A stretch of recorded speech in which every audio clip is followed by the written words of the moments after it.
Good evening, night owls. Old Pete here, tuning into the lost frequencies for another broadcast of Radiowave Nostalgia.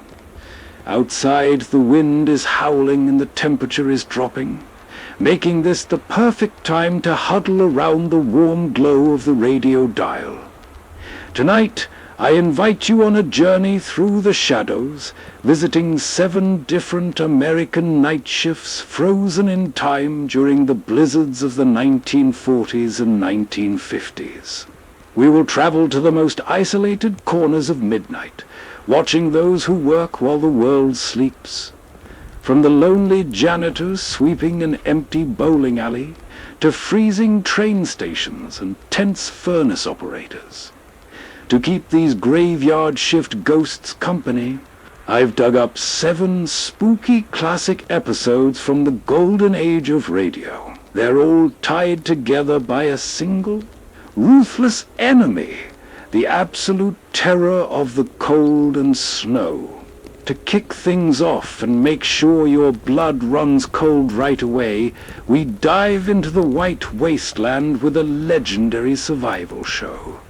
Pull your blankets tight, because our first stop is the classic program Escape.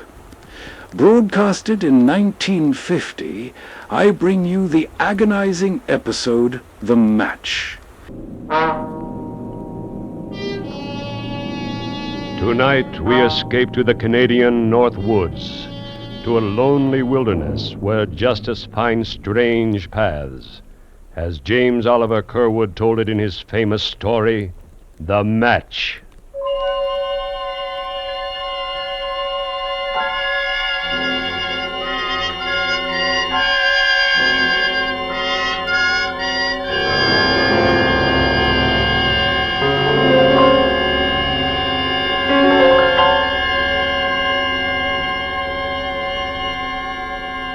Just below the Arctic Circle, where blizzards scream in the winter and tear frozen branches from the pine trees, where the driven sleet cuts human skin like flying glass, there men know and fear the eternal spirit of the icy north, the great cold spirit that weaves the patterns of human destiny, both weaves and destroys. Forever and again, the spirit throws out strange swirls of chance and coincidence that meet eventually in a terrible whirlpool which swallows up the old pattern and creates some new and different one for men to wonder and marvel at. One such swirl in time and space began months ago and far to the south, in a logging camp near the southern border of Canada, where 2 men faced each other on a narrow trail in the light of a full moon. It began in violence and hatred.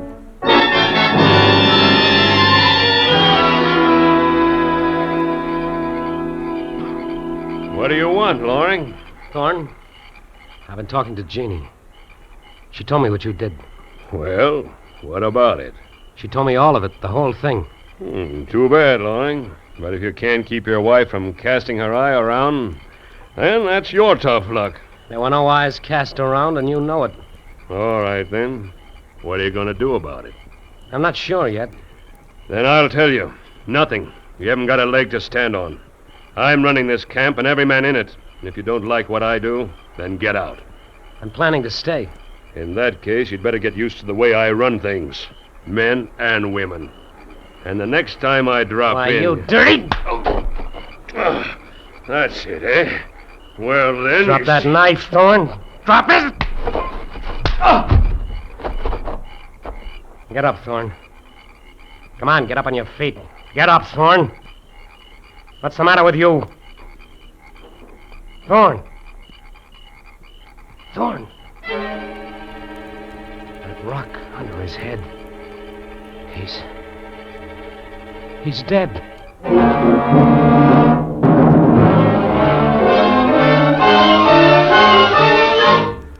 Jeannie? Billy, what's wrong? Jeannie, I ran into Thorne a few minutes ago. Oh, Billy, your hand. What did you do? I hit him, Jeannie. He started to pull a knife, so I knocked him down. His head hit a rock when he fell. He's dead. No. Oh, no. They probably won't find Thorne till morning, so I've got to get out of here in the next half hour. Leave? I'm new here, Jeannie. They don't know me. It's just my word. I wouldn't have a chance. Where'll we go? Not you. You're going to take the baby and go back to the cottage in New York State. But where are you planning to go? North, honey. A long ways north. I'll have a better chance up there in the woods. They'll catch you, Billy. They always do. Don't worry. They won't catch me. And somehow, sooner or later, we're going to be back together again. Believe me.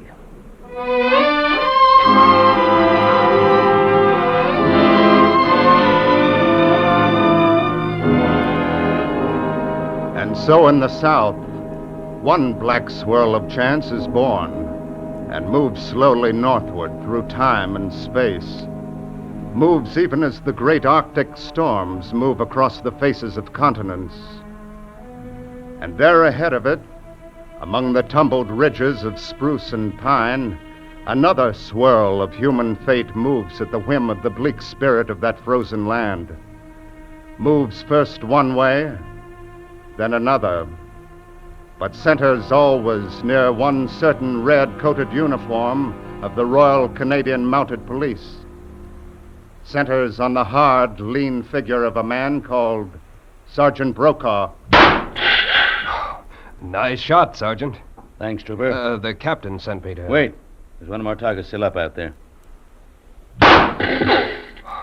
Dead center. Brother, I wish I could shoot like that. Work on it. Good shooting's something you'll need if you stay in the Mounties. I guess it's helped you plenty of times. Yeah, a few. What have you got there, telegram? Oh, yeah. It's an order the captain told me to bring out to you. Here. Let's see. Special assignment for apprehension and return of a fugitive. Name, Billy Loring. Height, 5 feet 11 inches. Weight, and so on and so on. Last seen near Hobbs Landing on October 3rd and reported heading north. Wanted for murder. Sergeant Brokaw assigned. Instruction, bring back fugitive. They make it sound plenty simple, Sergeant. Bring back fugitive. That's just the way it ought to sound. When you're assigned to bring a man in, you bring him in. That's all there's to it. There's no excuse and no alibi for not doing it. You can take my word on it, Trooper. I've been doing it for 12 years. And so far, you've never missed getting your men? Not so far, not ever. When I go after a man, I'm going to get him, sooner or later. And one way or another, I'm going to bring him back. Every time. And that goes for this, what's his name, Loring. You can bet your life on it.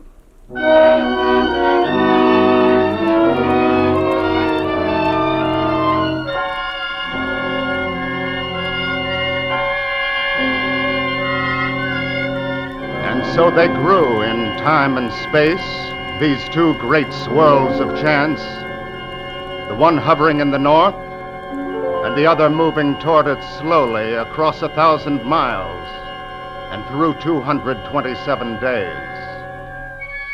And one night at last, they met in a tiny raw pine cabin hidden in the blizzard-frozen marsh hard up against the Arctic Circle.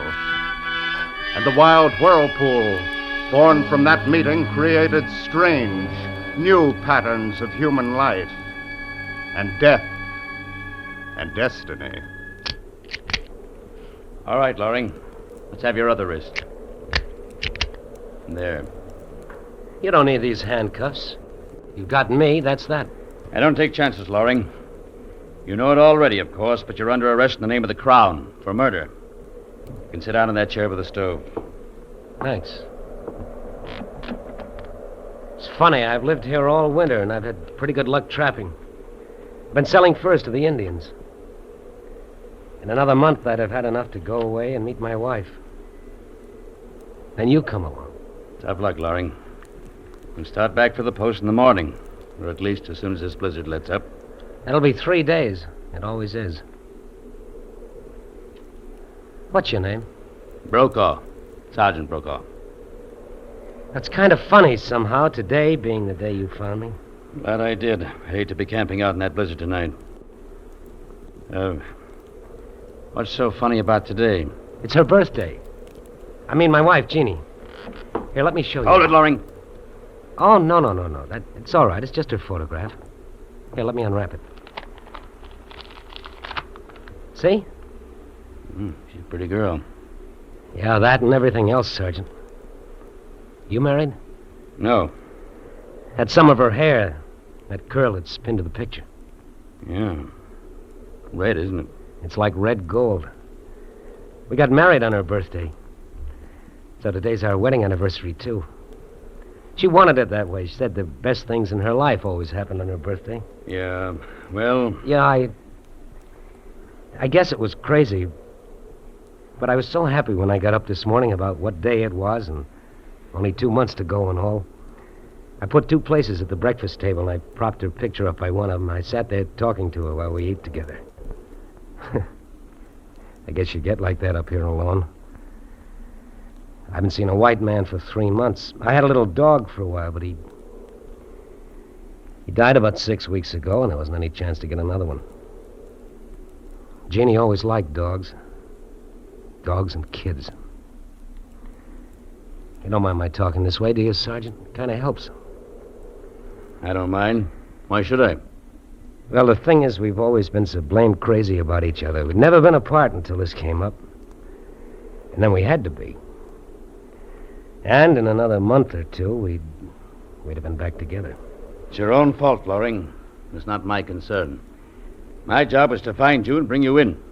I've done part of that, and I will do the rest of it. Maybe so. I warn you right now, Sergeant, I'll make it as tough for you as possible. I'm going to get away if I can. You see, I promised her that we'd be together again. It's up to you, Loring. But if you start to play rough, I can play a whole lot rougher. One way or another, I'm going to bring you in to stand trial. And there's nothing can stop me. Maybe so, Sergeant. You see, I'm probably the hardest man in the whole Royal Canadian Mounted, Loring. And that's your hard luck, too. Because you might have softened up another man with that stuff you were telling. You think that's why I talked about it? I don't know and I don't care. The only thing that matters is that I've got a job to do. I always have done it, and I'm going to do it this time. You can depend on that. I guess duty's a big part of your life. Not a big part of it, Loring. It's all of it. Now, if you don't mind, I've come 15 miles through the snow today. Last 5 against a blizzard. I'm tired. Let's turn in. All right, sure. You can take the bunk. Leave your clothes on. Is it all right if I get that photograph off the table? Go ahead.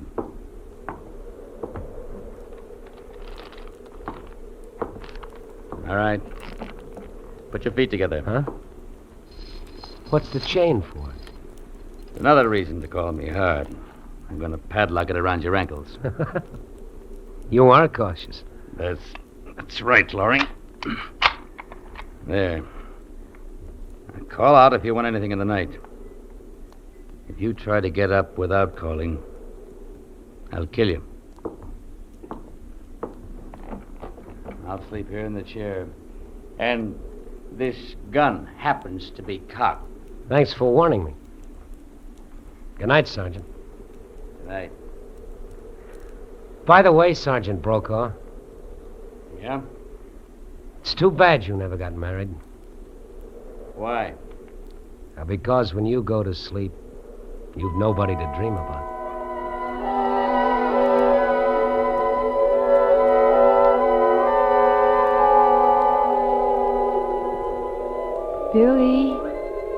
Billy, darling, can you hear me? Yes, Jeannie. Yes, darling. Never mind the blizzard. It doesn't matter. We've been in storms before. Yes, I remember. And today's my birthday. And also the day we were married. Nothing can really hurt us. Everything's going to be all right. Yes, Jeannie. Yes, everything is going to be all right. Billy, Yes, Jeannie. remember one time in the fall, we built a bonfire and roasted ears of corn. That was in the field back of the cottage. Oh, yes, 2 years ago. That was on your birthday, too. Yes. And do you remember how the smoke would always get in your eyes? And how it would follow you around and make you cough and sneeze? Sure, I remember. Remember? The smoke, Billy. The smoke, Sure, I remember. Billy. The smoke. The smoke. What? Smoke. The cabin's on fire. Sergeant. Sergeant Brokaw. What? Wake up. The cabin's on fire. Good Lord. Will you get this chain off my feet? I can't walk. No time. The whole roof's on fire. Here. I'll carry you. Smoke. Can't see the door. Oh, here it is. Well, looks like we made it. Thanks, Sergeant. I gotta get back in there. All our stuff's in there. You can't make it. There goes the roof. I guess you know the spot we're in, Loring. Yes, I know. Our heavy coats, mittens, snowshoes, and all of our food is burning up inside there. And it's 40 below, and the blizzard's just starting. Here, you can't lie there in the snow. I'll get that chain off your ankles. There you are. Thanks, Sergeant. What about the handcuffs? Hey, stay on, Loring. Are you crazy? What difference does it make? We haven't a chance. You know that as well as I do. Yeah, I know. We couldn't be any worse off. We don't even have a match. I saw you fill your case and put it in your coat. It's inside there. We don't even have a match. I know that, Loring. And I know everything else you're going to tell me. You don't have enough clothes to keep us from freezing to death. If we stay here and keep the fire going, we'll starve. It's 60 miles to the nearest post and 20 miles to Thoreau's, the next cabin down the trail. We might make 10 miles if we're lucky. More likely 5. That's right. So why the handcuffs? You've been living up here for 3 months, Loring. I've got an idea you probably know some cabin a lot closer than Thoreau's. Some Indian or a trapper. Maybe not more than 2 or 3 miles away. You want to start breaking trail? Well, suppose I did. What of it? Something good has always happened to me on Jeannie's birthday, and I think it has this time, Sergeant. It's a lot easier to freeze to death than to go back and die the way I'd be doing it. So... Oh. So it's like that. It's like that. Unless you want to make a deal. What kind of a deal? Take off these cuffs, give me that revolver, and I'll get you out of this. There's a cabin, all right. Sorry, Loring. No deal. You're a fool, Brokaw. I got nothing to lose, but you're just tossing your life away. How about it?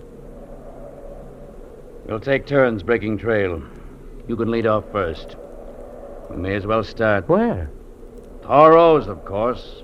20 miles. Why don't we sit down and freeze to death here instead of 5 miles from here? Because I'll be 5 miles closer to bringing you in. Come on. You're a fool, Sergeant. You're beaten, and you know it. Why don't you give in? Come on, Loring. Let's get going.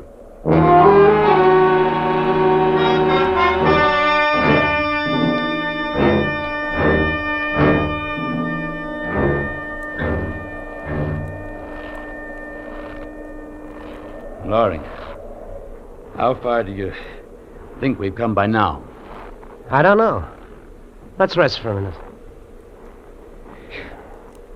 Yeah, I'm pretty winded myself. 5 miles, you think? I'd say about 4. 16 more to Thoreau's. Think we'll make it, Sergeant? We'll try it. If we only had some way of building fires, we could stop and get warm once in a while. Not even an Indian could build a fire in this blizzard without matches. Yeah. The wind is slacking off a bit. Which means it'll get colder. No, we better move on. Sergeant, how about taking off these cuffs? They're freezing to my skin. Look, I'm bleeding on both wrists. Then why don't you take us to that cabin you know about?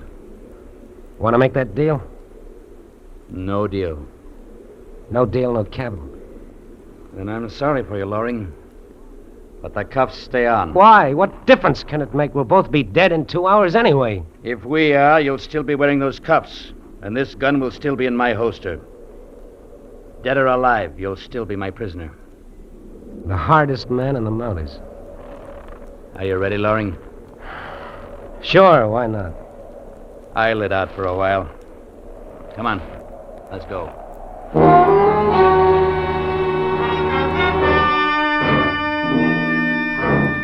Of all those who dwell in this frozen land, The bleak, cruel spirit of the North is known best to men on the open trail. There, facing the breath of the blizzard, eyes blinded by the driving sleet, a man feels his soul grow small within him. And when that happens, his mind may turn to strange fantasies and to memories of a faraway voice.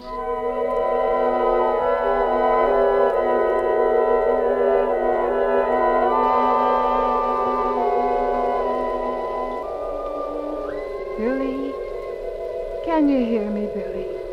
Yes, Jeannie. Everything's going to be all right, Billy. I love you. And everything's going to be all right. Sure, honey. The snow doesn't matter. And the blizzard doesn't matter. They'll be gone soon. And there'll be only us. Yeah. I can see you now standing there at the gate. In front of a cottage. That's right, darling. Don't look at the snow and the icy trees and the storm. Look at me instead. See? Yeah. It's spring. The sun's shining. And I'm wearing my hair the way you've always liked it. It's in curls all tumbled. See, Billy? Yeah. Oh, Jeannie.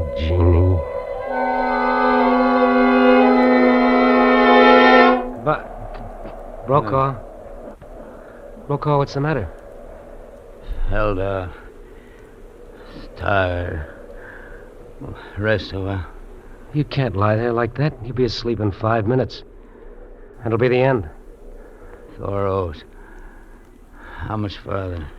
Oh, around 14 miles. Come about 6 altogether. Your hands. In pretty bad shape. I don't know, Sergeant. I can't feel anything now. Might as well take those cuffs off. Stick out your hands. Thanks, Sergeant. Yeah. Here's my gun. How come? I'm through. Beat. I'm giving in, Laurie. Take us to that cabin. What's wrong with you? You're too late, Sergeant. What do you mean? The cabin's about 2 miles from where mine was. We're over 4 miles from it now. Neither one of us can last another half mile. Yeah. I guess you're right. Well, looks like you win, Laurie. You might call it that. It's tough on you, though. I was going to die anyway. Well, you may as well keep moving. Why? This is as good a place as any. Not gonna stop trying as long as I can move. You can do what you like, Laurie. I'm going on. Wait a minute, Sergeant. If we had a fire and we could get warm for a while, then we could make that cabin without much danger. Yeah, we haven't. Suppose I say the word that'll save both of us, get us out of this. Will you go back to headquarters and tell them I'm dead? No, I can't do that. In 12 years of the service, I haven't run up a white flag once. I'm not going to do it now. Dying or no dying. Duty, huh? Call it whatever you want. We'll make you a square offer, though. Pull us out of this, and I'll give you 24 hours head start. As soon as we're both on our feet again. You're all right, Brokaw. Funny, I don't even know why I'm doing this. I could have let you go on down the trail there. You'd stumble into a drift and be dead before you'd made half a mile, and I'd have been safe then. Funny, I don't know why I'd do it. Maybe it's on account of her. What's your plan, Laurie? What have you got in mind? I'll take the offer of 24 hours, Brokaw. I've got a match. A match? Yeah, just one. I remember dropping it in my pants pocket yesterday. It's on this side. Maybe you can get to it. Your hands are in better shape than mine. All right. I can't seem to... Yeah, here it is. It's dry, too. Now drop it. It's the only one. Yeah, we gotta have some branches. Dry bark. Here, you hold it while I get some off that birch tree. All right. Mash. Don't drop it, Lauren. Hold it careful. Yeah, I got it. Spark's dry underneath. Ought to be all right to start. That should burn all right. We ought to have some dry paper, just to make sure. I've got some. Hold the match. Paper wrapped around that photograph. Here you are. Funny, I was thinking about her when I remembered the match. I guess she's the one that's really going to light this fire. Well, there it is. You want to strike it? Or you want me to? You go ahead. My hands are still pretty stiff. All right. You want to have something dry to scratch it on. There's a gun file in my same pocket. Reach in and get it. All right. Yeah, here it is. All right. Well, it's up to her now. All right, Jeannie, strike the match. Oh. Brokaw. Oh. Brokaw, what's the matter? The match. Loring, it went out. No. Our only chance, and it went out. So that's that. I gotta get moving. I gotta get to Thoreau. Brokaw, you can't make I it. gotta go on. As long as I'm alive. I gotta keep going. Brokaw, you don't have a chance. Brokaw! It's gone. Well, what's the difference, here or half a mile farther? It's not so bad. It's kind of peaceful. Dreamy. So peaceful, it's just like going to sleep. Don't go to sleep, Billy. Wake up. Everything's gonna be all right, Jeannie. Wake up. Darling. You can't go to sleep. You've got to wake up. Everything's all right. The smoke, Billy. Don't you remember the smoke? Huh? We're going to be together again. Open your eyes. Huh? Together again, Billy. Open your eyes. Huh? What? Smoke. The fire. It's burning. The spark from that match must have caught. Jeannie! The fire, it's burning.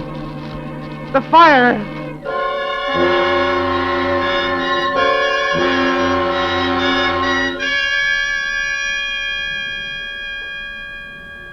And so one man finds eternal sleep on the frozen breast of the snow, and one man dreams beside a fire, whose tongues of flame are like the red curls of a woman's hair.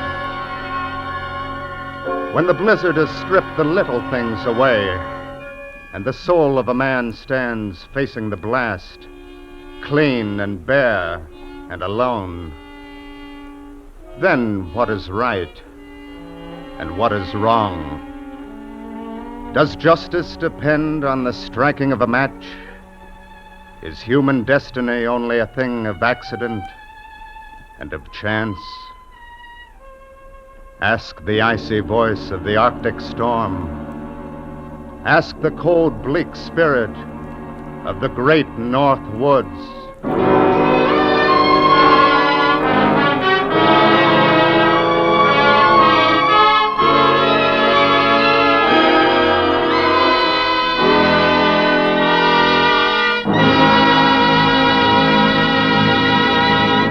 Escape is produced and directed by Norman MacDonald, and tonight brought you The Match by James Oliver Curwood, adapted for radio by Les Crutchfield, with Frank Lovejoy as Billy, Wilms Herbert as Sergeant Brokaw, Cynthia Corley as Jeannie, Nestor Paiva as Thorne, and Clark Cuney as the trooper, with Stan Waxman as the narrator. The musical score was conducted by Wilbur Hatch. Next week. You are trapped on a remote plantation in the crawling Amazon jungle, and an immense river of ravenous ants is closing in on you, swarming in to eat you alive, a deadly black army from which there is no escape.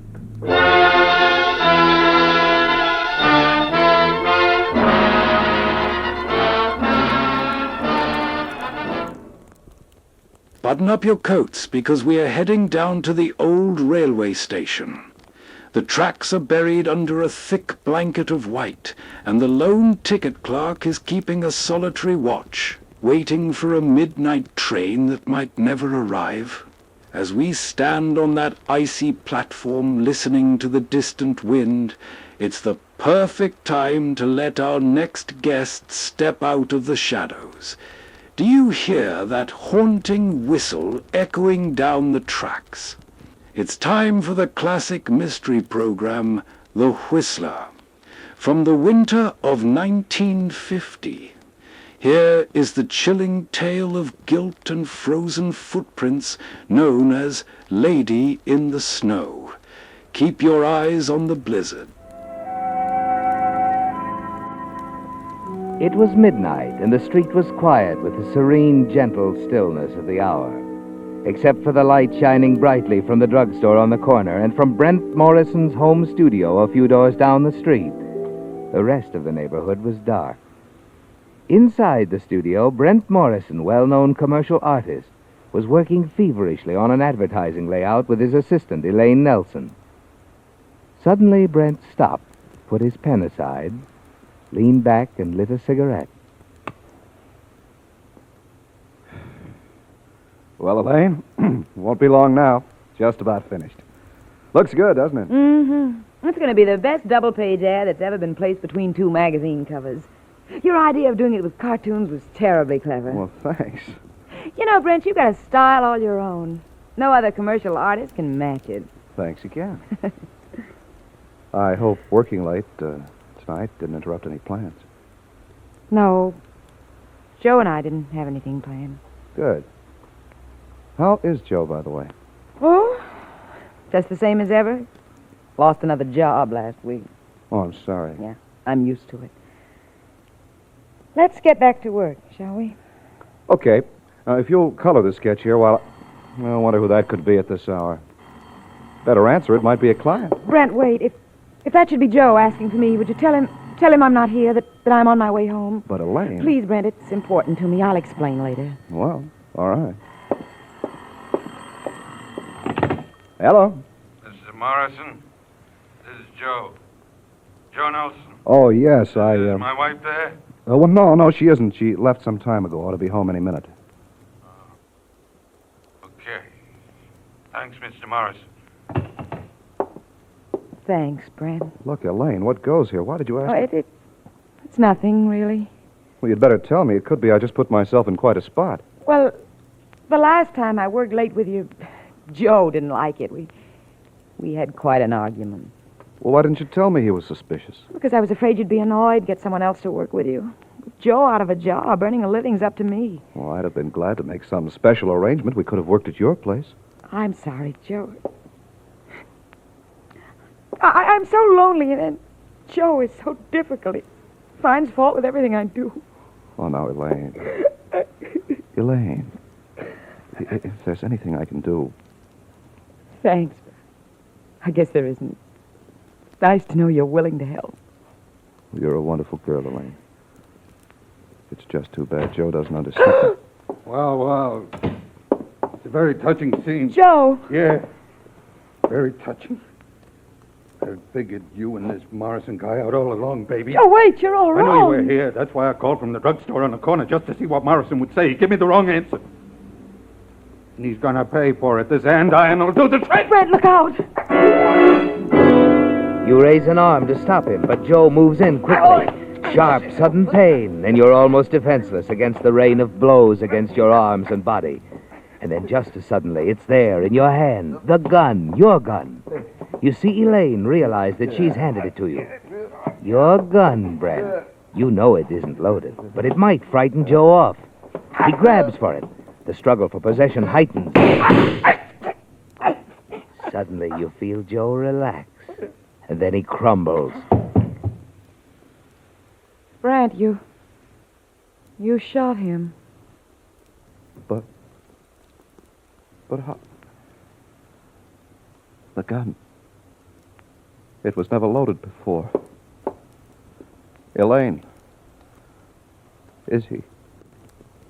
Yes. He's dead.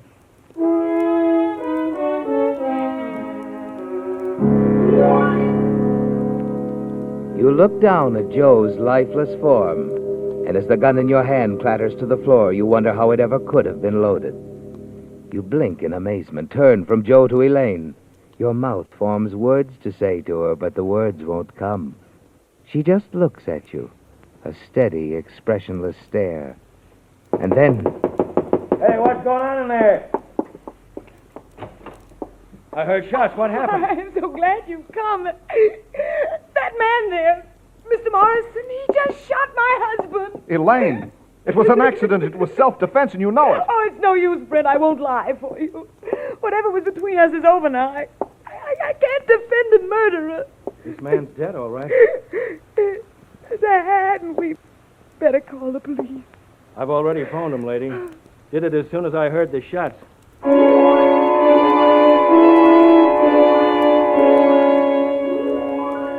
It's like some horrible nightmare, isn't it, Brent? You try to shake it off, but it's no use.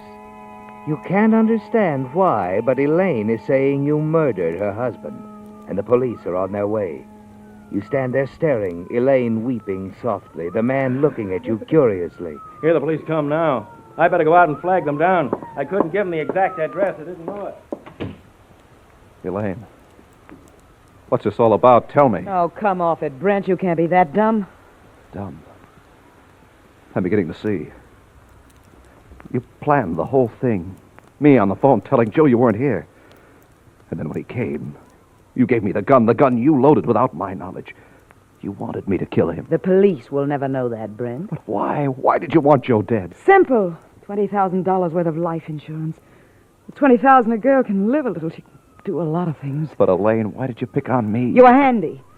Besides, I don't like the way you've used my ideas. That's not true, and you know it. You don't think you're going to get away with a brazen frame-up like this, do you? No? Of course I'll get away with it. As you hear the police car stop outside, you suddenly spring into action. Before Elaine can stop you, you're out the door, running down the back stairs. Stop him! He's getting away! Stop him!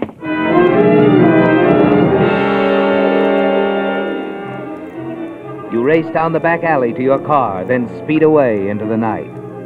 As you reach the outskirts of town, you hear the siren again. You know they've picked up your trail. And now you realize it was a mistake, wasn't it, Brent? Running away.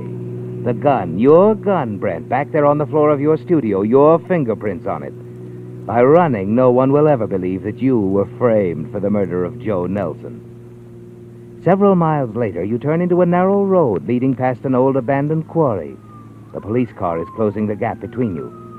And then too late, you remember the sharp curve above the old quarry, the deep pool at the bottom. Your car spins, skids, heads for the steep embankment. Quickly, you open the door, jump, just in time as your car starts its horrible descent toward the quarry pool.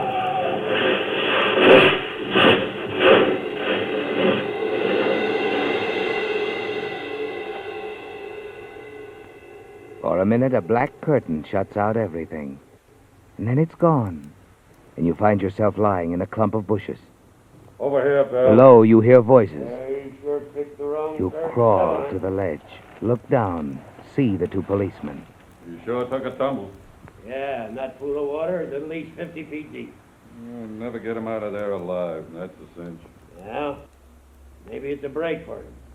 It was this or the gas chamber.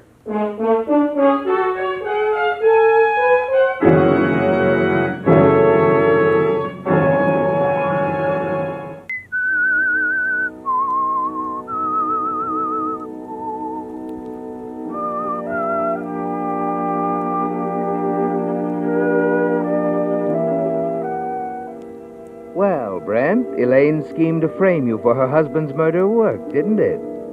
You had to get away fast, and in the police chase following your flight from the house, your car crashed over a steep embankment into an abandoned quarry pool. By a miracle, you had managed to jump clear of the car and remained in hiding while the police were at the scene. They believed you went down with the automobile. So now you're free. Until they pull the car out, discover you're not in it. You manage to stagger back to the road, hail a ride in a passing truck.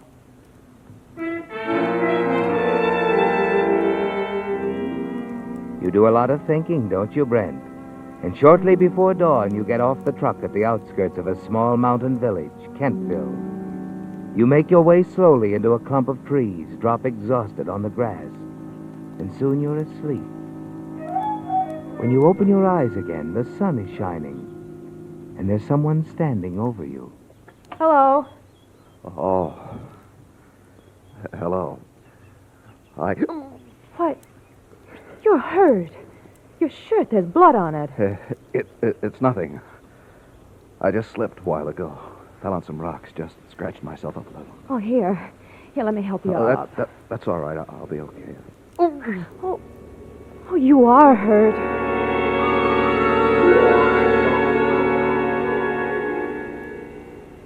Hello. Feeling better now? Yeah, I guess so. We didn't get around to introductions.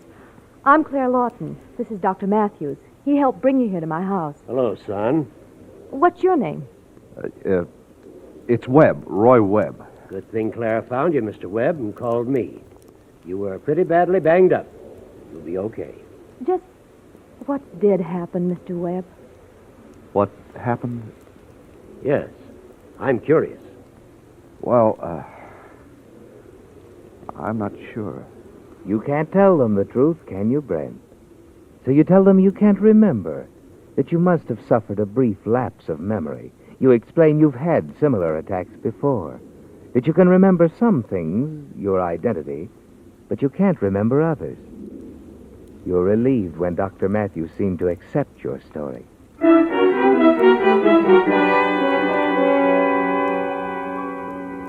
The following week, with the help of Dr. Matthews, you find a furnished cottage. You're glad it's inexpensive because you don't have much money with you, Brent. And you realize you can't write a check as Brent Morrison. You're certain the police have already pulled your car out of the quarry pool, discover you've escaped. You've got to hide out now.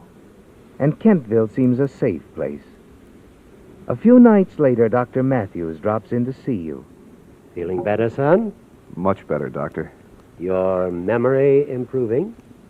Well, no, can't say that it is. It's very strange.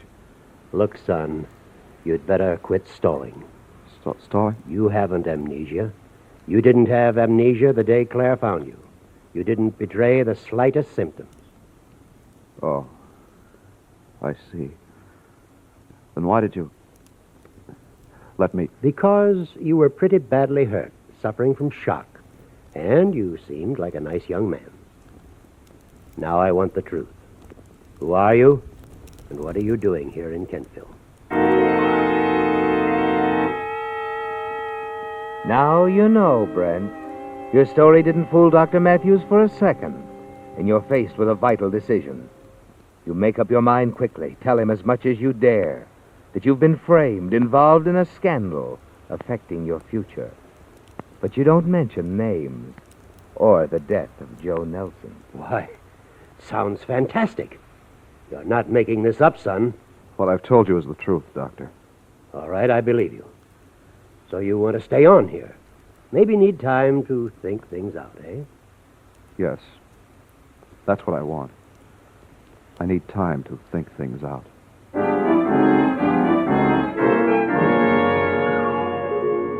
You feel safer than you have in a long time, don't you, Brent? And you're certain you found a real friend in Dr. Matthews. There's Claire Lawton, too. And though you've known her for only a short time, she already means a great deal to you. The following evening, as the two of you return from a movie, you decide to tell her not only the things you've already told Dr. Matthews, but the whole story. There it is, Claire. The whole story. Thanks, Brent. Thanks for telling me. I was really worried about you, not knowing where you came from, what you'd done. You mean my situation doesn't upset you? Of course it does. But it'll work out. It has to. Anybody who knew you at all would know you couldn't kill anyone. Thanks, Claire. Your belief in me means more to me than you know. I was afraid you'd forgotten things like... Well, like... Like what, Claire? Like you might be married. There's little doubt in your mind as to how she feels about you, Brent. And you realize now you never want to leave Kentville, Claire, and friends like Dr. Matthews. But staying on here presents a problem. Money, Brent. What little you have will be gone soon, and you have no way of getting to your funds at home. But you can still draw and paint, can't you? And suddenly an idea hits you. A cartoon strip, one you've had in the back of your mind for a long while. Now, if ever, is the time, Brent.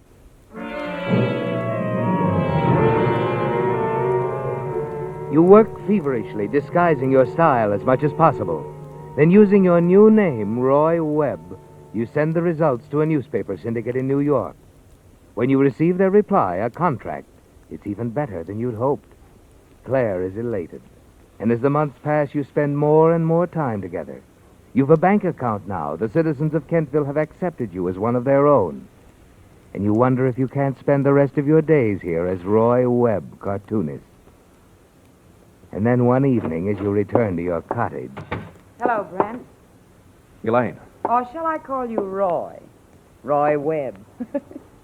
You should have known I'd spot your comic strip, trace you through the syndicate. All right. So you found me. What are you going to do? Turn me in? That depends on you. Joe's insurance money didn't last long, but it was nice while it lasted. I hate to work, you know. I won't have to go back to work, will I? Blackmail, huh? First a frame for murder and now black. I'll make it very easy on you, Brent. $300 a month. That's impossible. Oh, no, it isn't.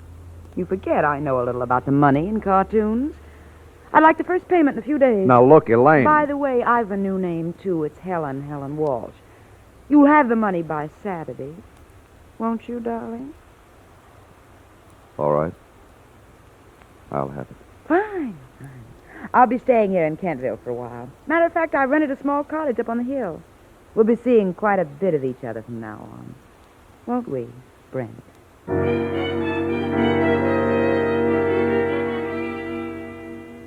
As the weeks pass, Elaine becomes more and more demanding.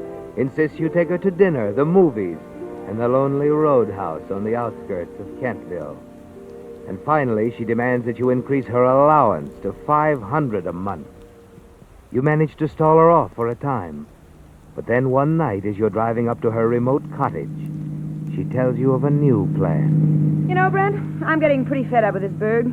I think it's time I moved on. Palm Springs, maybe. Oh? Isn't this rather sudden, this decision to leave? Oh, I guess it is.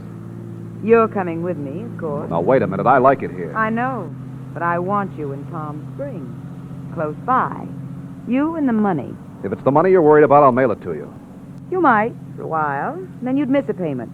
I'd come back here and you'd be gone. Might take weeks to find you. Oh, no, darling. Well, perhaps we can work something out, Elaine. At least give me time to think it over. All right. 24 hours. You can think it over that long. Just be at my cabin tomorrow night, Brent. And you'd better decide to go with me.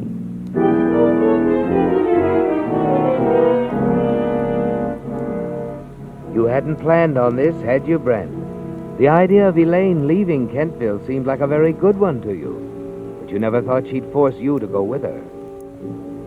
You don't sleep well that night, and during all the next day, the decision you must make twists and turns in your mind. Finally, you're on your way to Elaine's cottage again. The light snow that started falling in the afternoon has become thicker, and the narrow road leading up to the cabin is more treacherous than usual. You drive slowly, with great care, and when you arrive at the cabin, Elaine is pleased with your decision. Yes, I'll go with you, Elaine. Fine.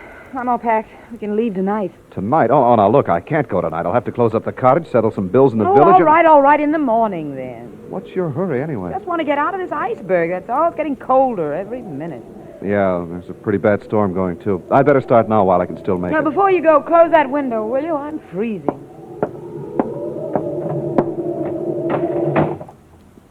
As you start back from the window, you watch Elaine strike a match, bend down to light the gas heater. She straightens up, stands there warming herself. Not much of a heater, but it'll have to do. Anything else? No, just close the door on your way out. I'm going to get some sleep. See you in the morning. Outside, you brace yourself against the wind, make fresh tracks in the snow to your car. And then suddenly you stop. In one blind moment, you whirl, head back toward the cottage, around to the side, the main gas valve. Quickly, you turn it off. You wait one breathless moment until you're certain the light in the heater inside the cabin has gone out. And then you turn the valve on again. Elaine will be in bed soon, and the heater in the front room will pour forth deadly gas fumes all the rest of the night.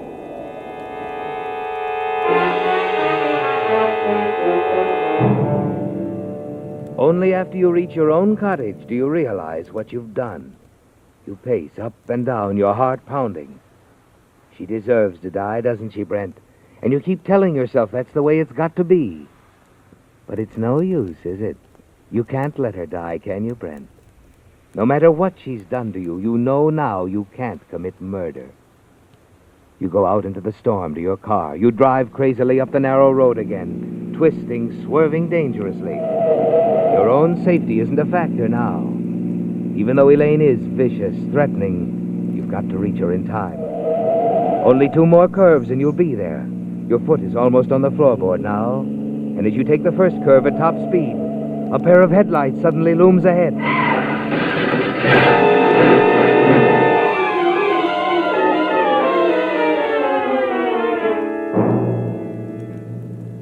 You feel remote, detached, Brent.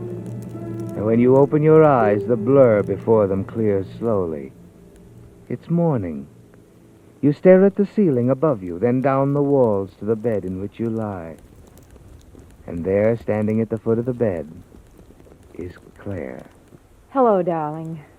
Claire. Where am You're all right, Brent. There was an accident. You're in the hospital. I? Accident. That's right, Morrison. Who are you? Lieutenant Taylor, Los Angeles Homicide. We've been looking for you for a long time, Morrison. Yes, I guess so. But wait a minute. Claire, the cabin, Elaine Nelson. I was on my way up there. Elaine Nelson. There's nothing you can do for her. Elaine Nelson's dead, Morrison.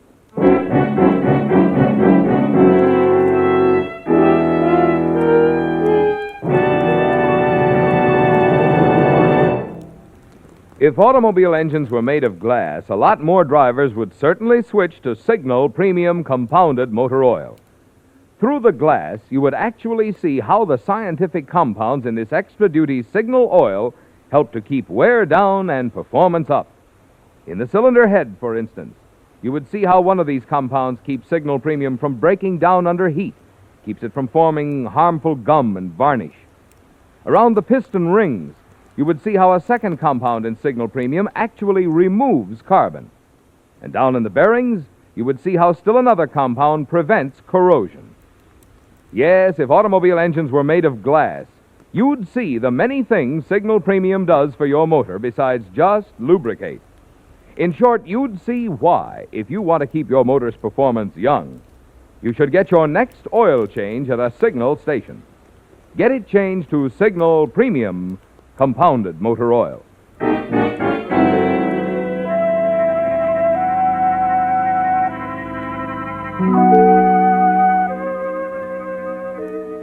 It's all over, isn't it, Brent? You know you were too late. The accident on the road to Elaine's cabin prevented you from reaching it in time to shut off the gas. And Elaine Nelson is dead.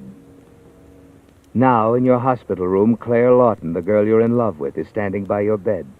So is Lieutenant Taylor of Los Angeles Homicide. And you're certain he knows that you're responsible for Elaine's death. There's nothing else for you to do now except tell him the whole story.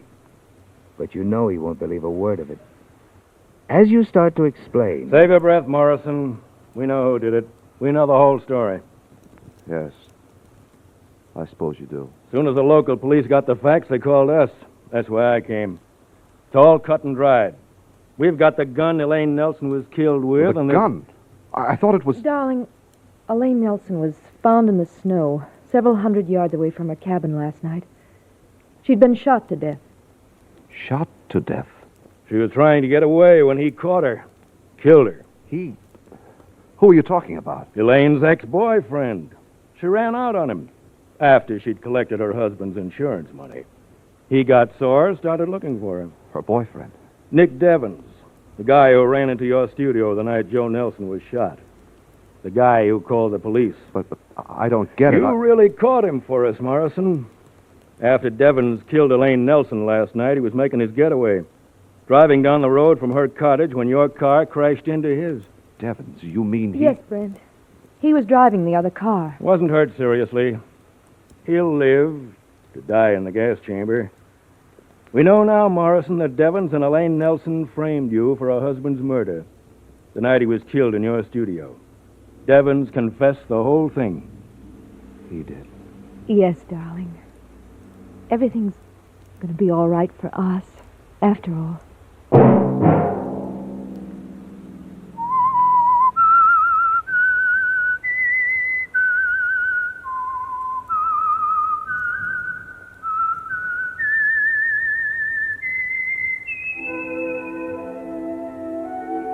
Let that whistle be your signal for the Signal Oil program, The Whistler, each Sunday night at the same time. Brought to you by the Signal Oil Company, marketers of Signal gasoline and motor... The night shift is dragging on, folks, and the cold is settling deep into our bones.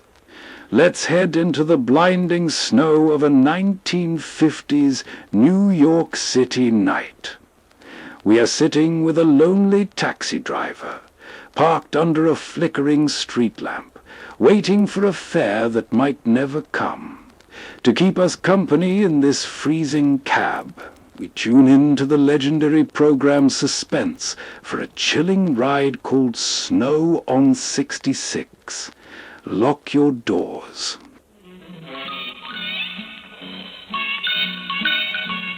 You nearly ready, honey?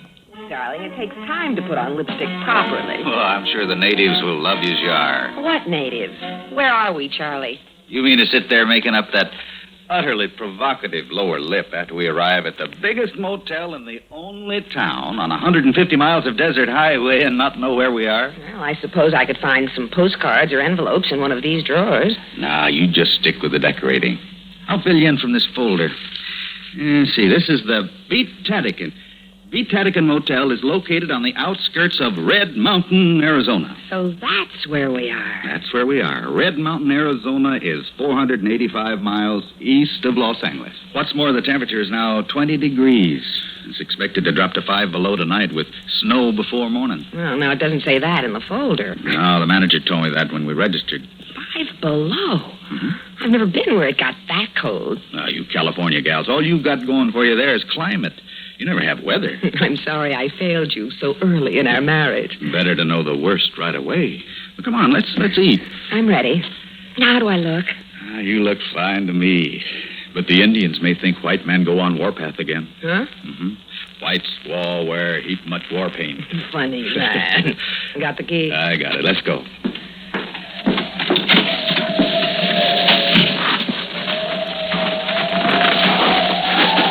Ooh, it's cold. 20 degrees and dropping. Hey, be careful. There's ice there. Oh. Here, hang on to me. What's that? It's a train. That's what it is. Look, over there, across the road. A train? Out here in the middle of nowhere? Sure. It's main line from L.A. to Chicago. Runs alongside the highway out here for hundreds of miles. Look at them eating dinner in that dining car. I'll bet they're nice and warm. Want to change places? Well, they look so safe. I don't want to be safe.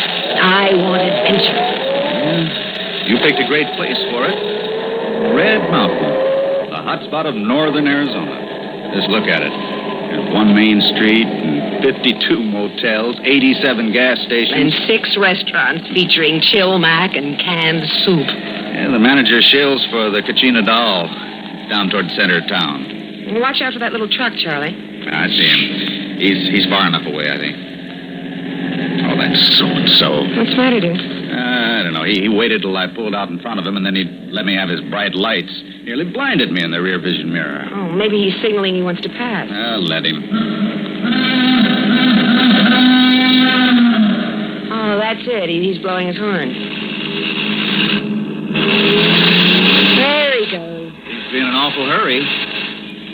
Oh, look out. He's putting on his brakes. Gee, I nearly piled into him. He's drunk, that's what. Or crazy. Well, now he's slowed down to 20. Well, I'll have to pass him. He won't let you. What is this?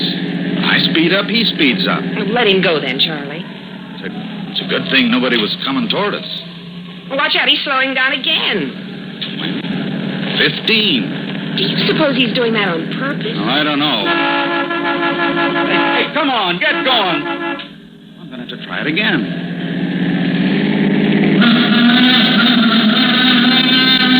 He won't let me by. He is doing it on purpose. Well, there's the restaurant, the Kachina Doll. Where? Over there on the left. Well, there's one way of losing our comedian. I'll just peel off to the left and let him have the highway to himself.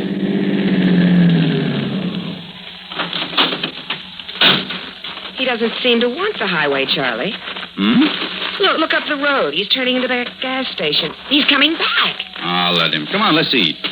Charlie, you better lock the car. Why? Him. There's nothing for anybody to take. I'd feel better if you locked it. Oh, all right. Look, he's cruising by, looking us over like he was a cop and we did something. Yeah, maybe he is. It occurred to me when he first swung in front of us. Well, he isn't in uniform. Well, there, the car's all locked. Let's go. Charlie, down the road, he's turning around again. What's the matter with him? Well, whatever it is, it's his problem. Let's eat.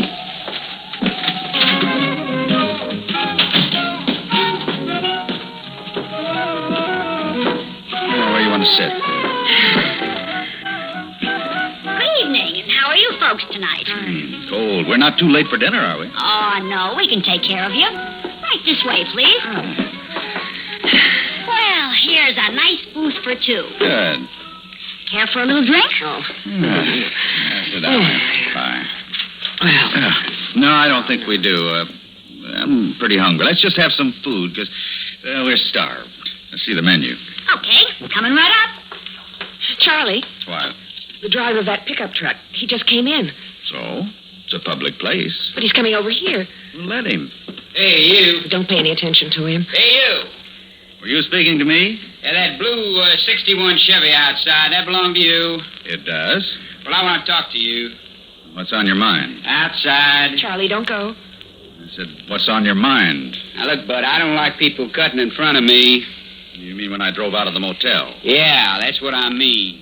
Well, I'm sorry about that. I didn't realize you were coming on so fast. Yeah, well, I could have killed you. I could have run you down and killed you. Yes, you could. It was stupid of me not to realize the danger I was Yeah, in. well, I don't like people doing things like I that. don't blame you. And believe me, it won't happen again. Yeah, better not. Because the next time, brother, I'll kill you. Yeah, I'm sure you will. Yeah, I'll kill you next time. I'll remember that. Yeah, you do that. I don't like that kind of jazz. And I don't blame you. Yeah, well, I accept your apology, and only you remember the next time. I remember. Next time, you'll kill me. Yeah. And don't you forget it. Believe me, I won't. He was drunk, Charlie. At least. I could smell it all the way across the table. Well, that's why I agreed with him.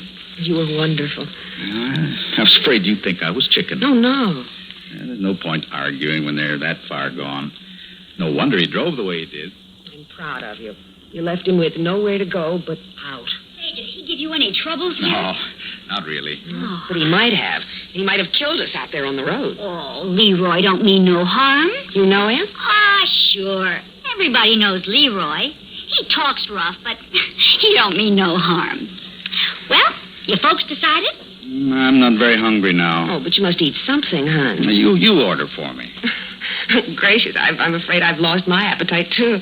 Fried pork chops is nice tonight, with flour gravy. No, I think not. Have you any soup? Oh, yes, ma'am. Vegetable, tomato, green pea. In cans? Well, as a matter of fact, yes. Good. I'd prefer it that way. You do? Yes. Yes, then the cook can't get at it. Huh? We'll have vegetable soup. Well, okay. 2 vegetable soup. And what else? That's all. Yes, ma'am. And listen, don't let Leroy upset you. He's just a big kid, that's all. Oh, who put that on? Another folk song.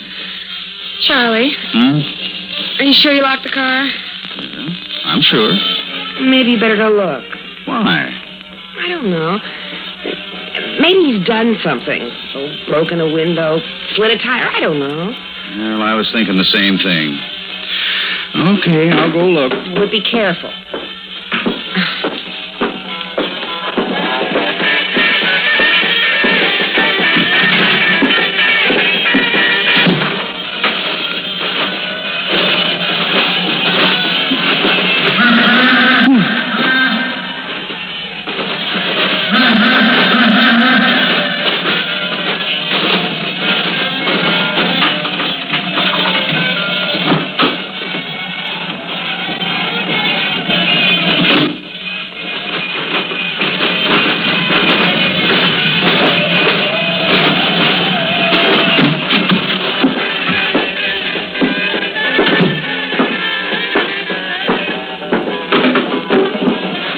Everything okay? Yeah, everything's okay.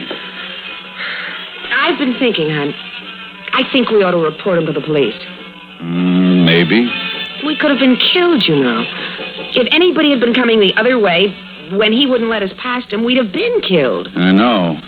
If he tried the same thing on somebody else and they were hurt, or worse, I'd never forgive myself. Well, here we are, folks. 2 vegetable soup? There. Say, are you sure you don't want to try the fried pork chop? Quite sure, thank you. Miss, can you call the police for me? The police? What for? I ask you now, can you call them for me? Now, look, if it's on account of Leroy, well, I wouldn't do that if I was you. Oh, you're not me, are you? No. Well, I'll call him if you say so, but, you know, I'm kind of glad I'm not you. What kind of a crack is that? Leroy. Huh. You don't bother me.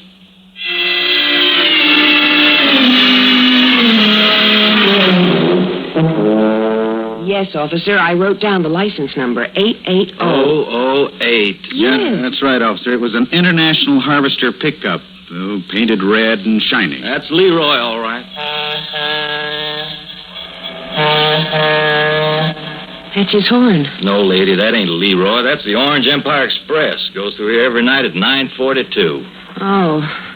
Well, anyway, this Leroy was drunk.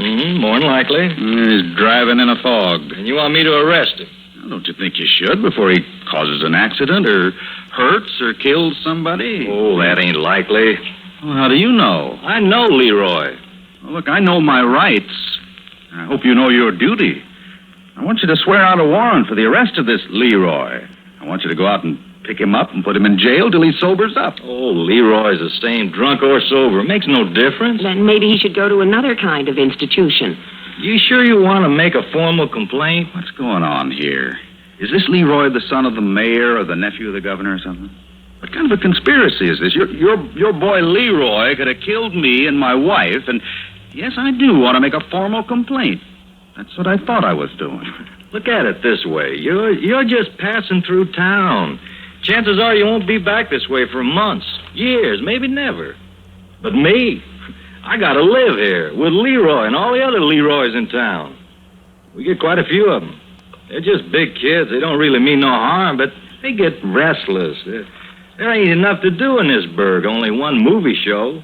The TV don't come through good. That leaves the bars. So they get their kicks on 66, scaring the pants off of tourists as they pass through. Sounds kind of silly when you put it that way, but that's about the size of it. Tell you what I'll do. I'll have a talk with Leroy next time I see him. Well, I want you to put him behind bars now. Tonight, before he kills someone. Gee, mister, I sure would like to oblige you, but I wouldn't know where to begin looking for him at this hour of night. With the weather kicking up a blizzard, why, I just wouldn't know where to begin. That's a fact.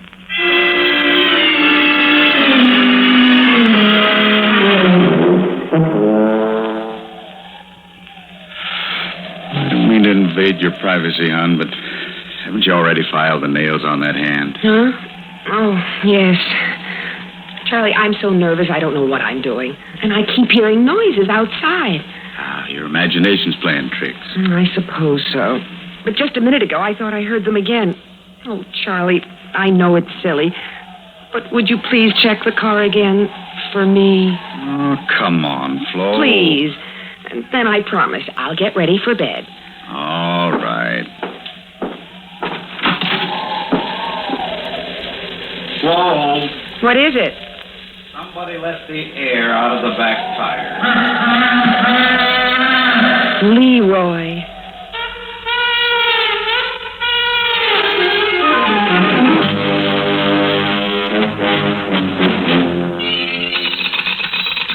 Come on, answer the phone. Hurry, Charlie, hurry. Well, they don't answer. No wonder. What?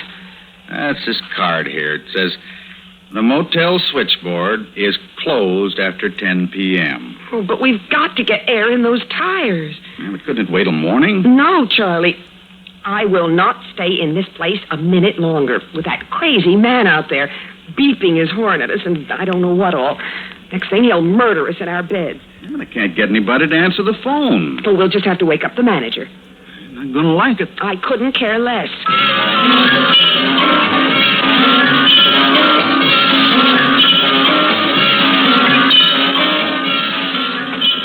Oh, here's nothing I can do for you, Mac. I'm all alone here. Can't you come out and... Call up in the morning. Somebody will take care of you then. Same thing? Same thing. I could have told you. Nobody's coming out in this weather to fix a tire. How do you get the police? Well, they ain't coming out either. Number, please. Now, operator, will you give me the police? Look, you folks are keeping me up. I'm sorry. This'll only take a minute. Red Mountain Police? Listen, did you pick up Leroy? Oh, you. Yeah, it's me. You got Leroy in jail? No, I ain't run into him. I didn't think so. Well, he's just let the air out of my tires. Sure it was him. See him do it. Of course I didn't see him do it. But my rear tires are flat, and what's more, I can't get anybody to come out here and pump them up for me. Sorry, that ain't a police matter. But you can get somebody in the morning, no doubt. Well, I don't want to wait till morning.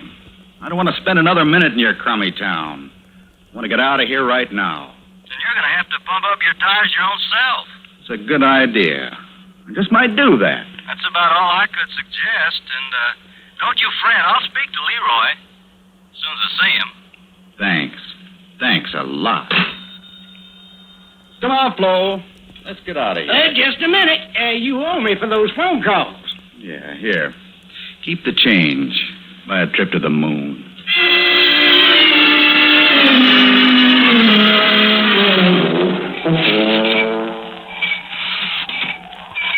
How's it going, honey? The last one's nearly up. Is the car packed? Oh, everything's ready to go. Oh, listen. That's him. That's his horn. Hurry, Charlie. No. Don't let's panic, Flo. What can he do? No, I don't know. I don't know. Oh, what's he done, really? Charlie, just don't try to reason with me. Get that tire pumped up and take me away from here. Oh, please. Please, Charlie, please. Please.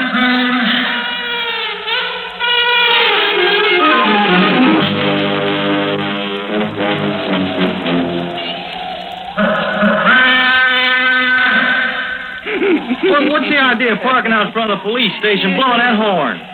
You're giving this town a bad name, scaring them tourists. They wanted me to arrest you. Oh, you wouldn't do that to an old friend. I didn't want to, but then you had to go and let the air out of their tires. You know, I do the darndest thing sometimes. No, you're going home. I'll lock you up for being ornery. You better do that, Pete, because I never make it. You know, I can't see to drive home. All right, climb out then. I'll give you a cell to sleep it off in. Yeah. I said knock off that horn. Oh, but it sounds so pretty. Pete, you know, you're a real pal. Just a real pal. Putting up a pal for the night in the jailhouse.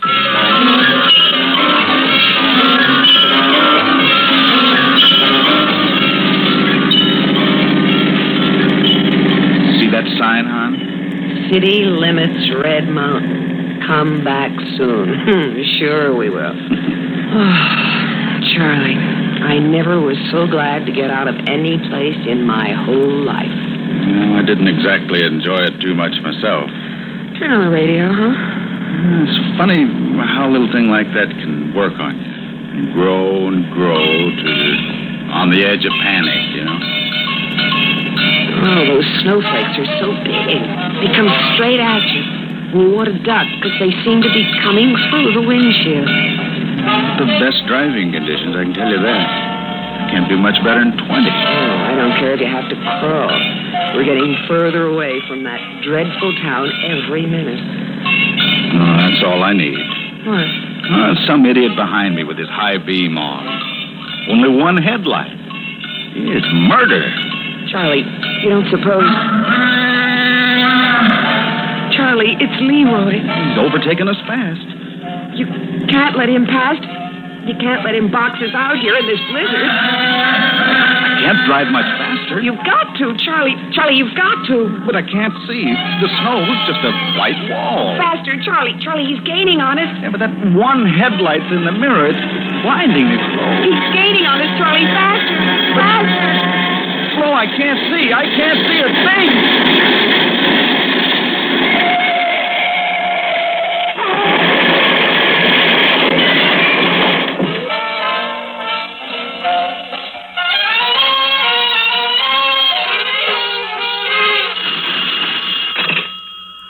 Botanical Motel. This is Pete over at the police station. You woke me up. I'm sorry, Sam. That tourist that was beefing about Leroy, he still there? No, I wouldn't know. I was trying to get some sleep. Yeah, well, if you see him, tell him I picked up Leroy. Tell him Leroy's sleeping it off in the jail.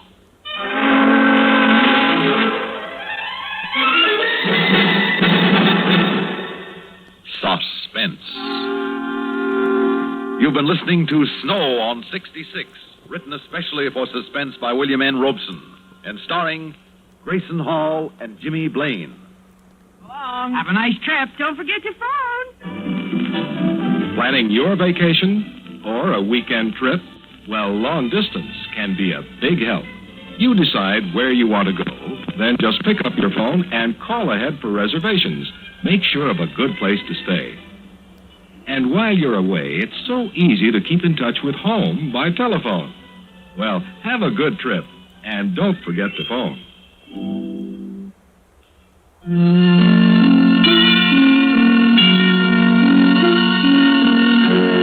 Suspense is produced and directed by Fred Hendrickson. Music supervision by Ethel Huber.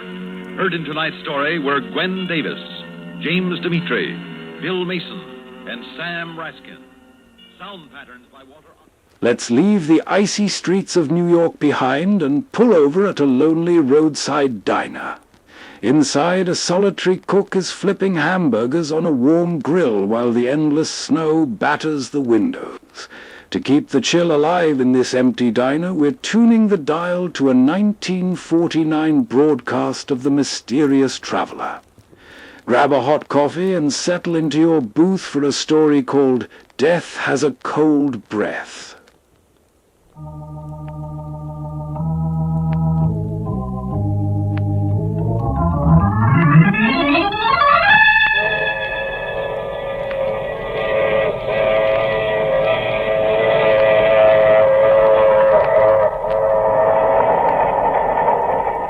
The Mutual Broadcasting System presents The Mysterious Traveler, written, produced, and directed by Robert A. Arthur and David Cogan, and starring tonight two of radio's outstanding personalities, Frank Reddick and Jan Miner, in an original play titled Death Has a Cold Breath. This is The Mysterious Traveler, inviting you to join me on another journey into the realm of the strange and the terrifying. I hope you will enjoy the trip, and it will thrill you a little and chill you a little as we discover that death has a cold breath.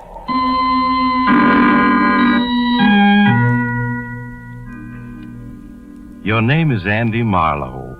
Once you were a very successful publicity agent. But this morning, as you slouch behind your big mahogany desk, you feel terrible. You're nursing a hangover.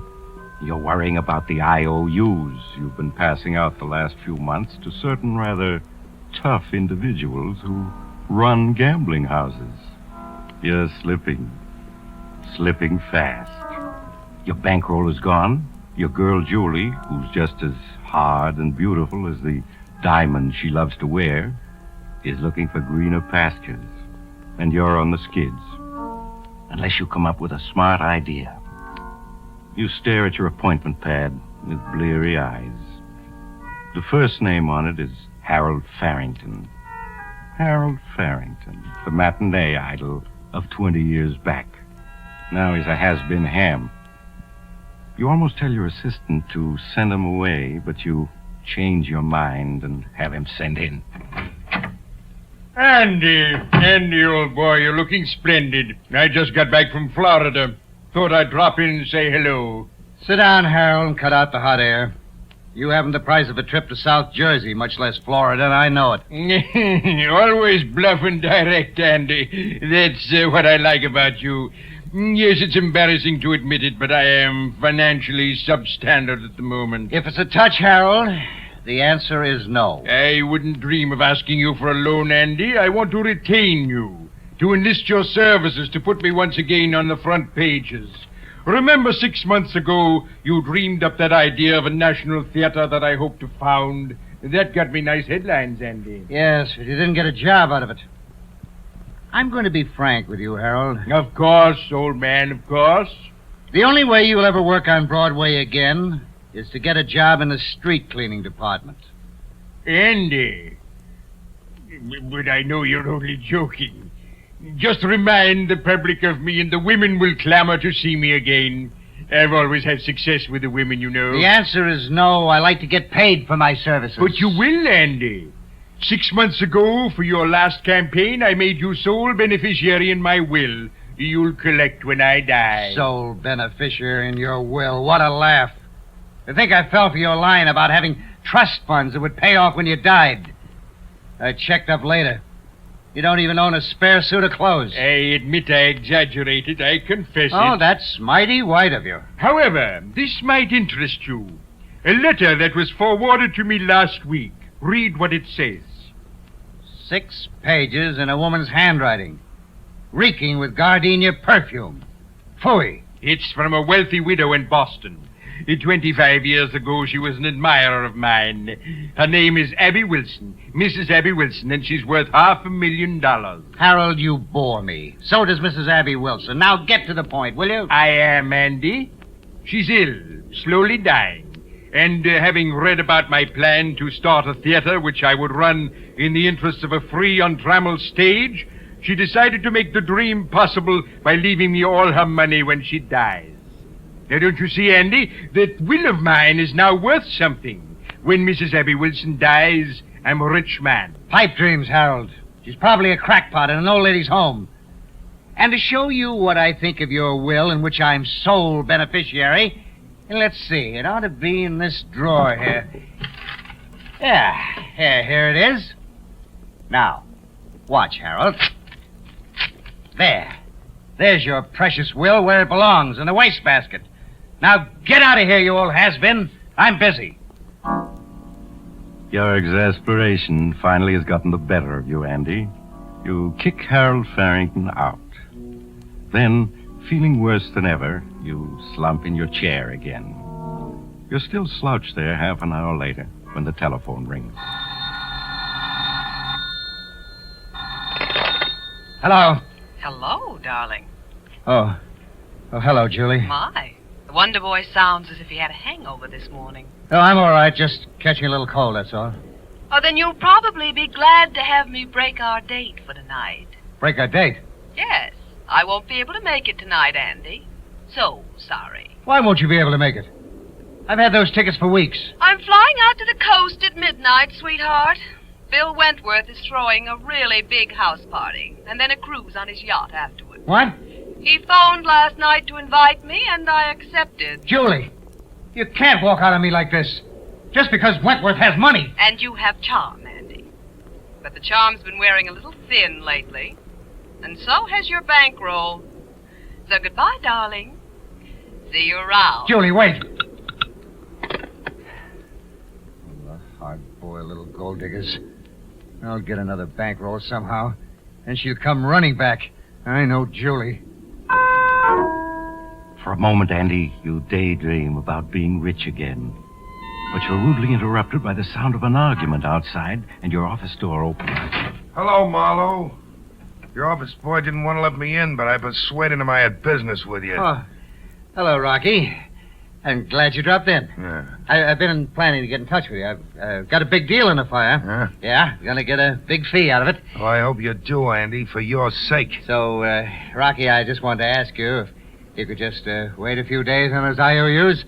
I'll really be flush. Well, nobody ever said Rocky Smith wasn't a reasonable man.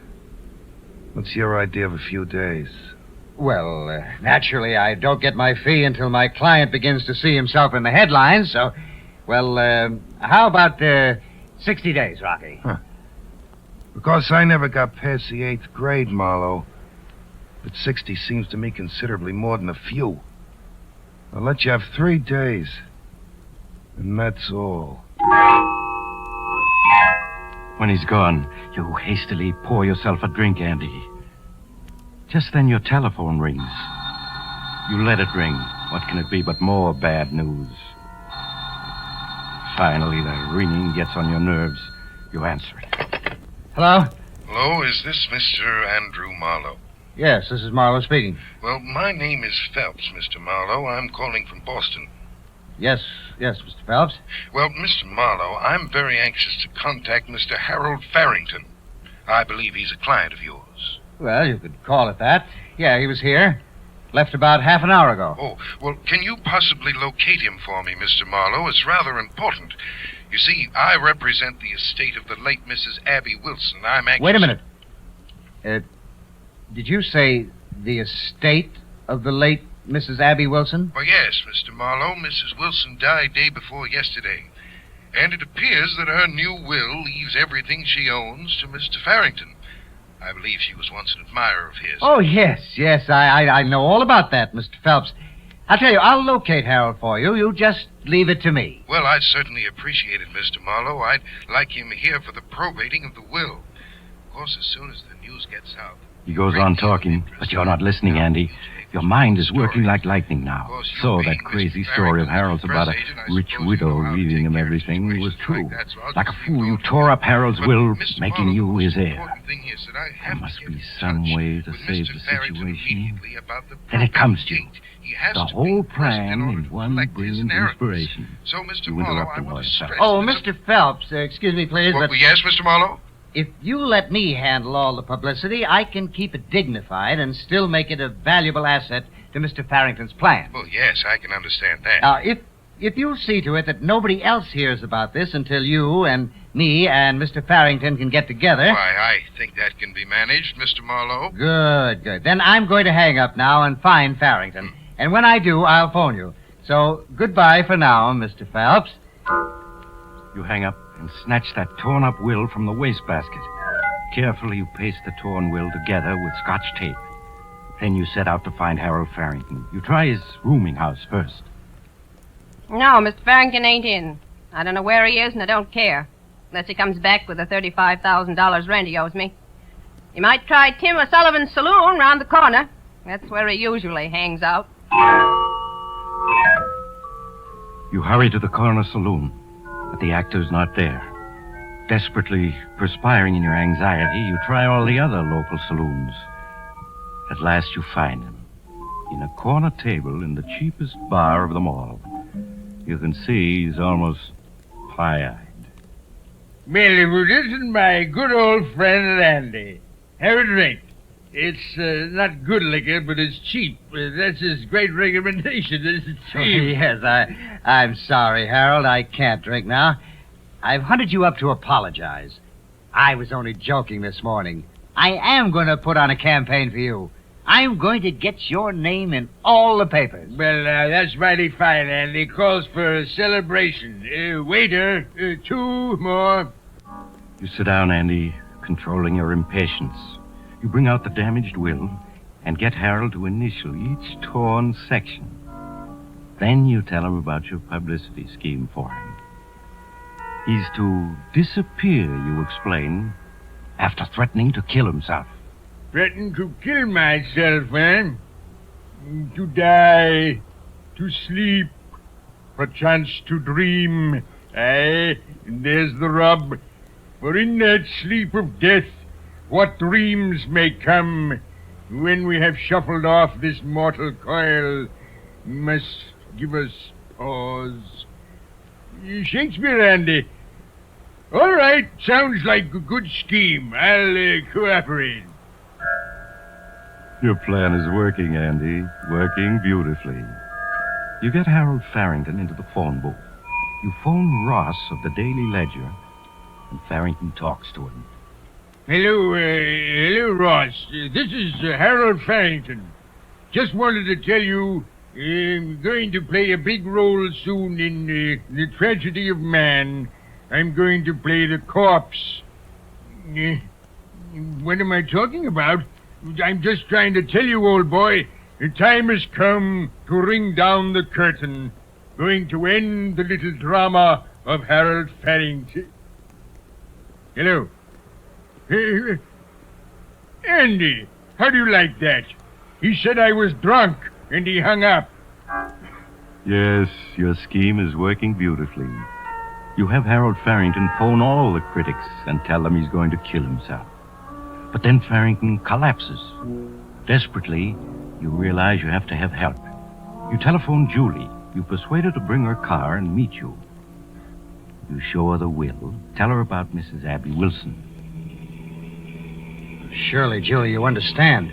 If this will is legal, I'll come at $500,000 soon. I understand that, darling. But just how are you going to collect? I mean, suppose dear Harold decides to stay alive and then changes his will.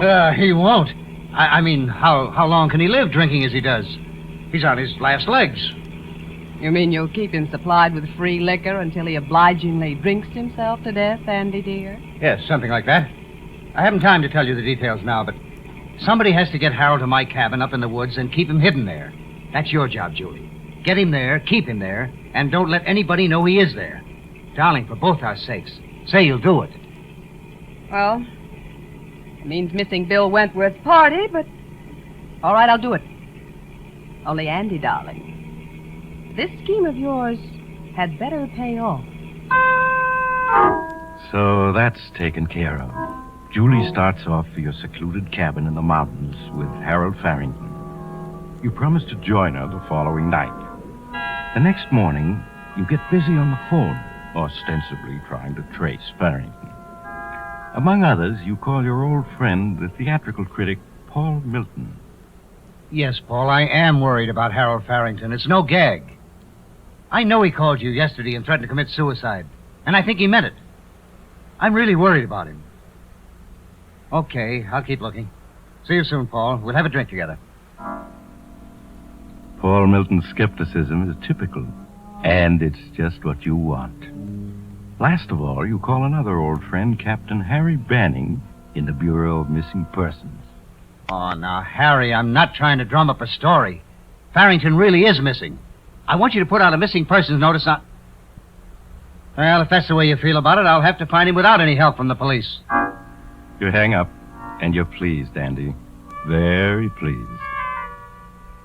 That evening, you catch the train for the little town of Ridge Gap, where your cabin is located.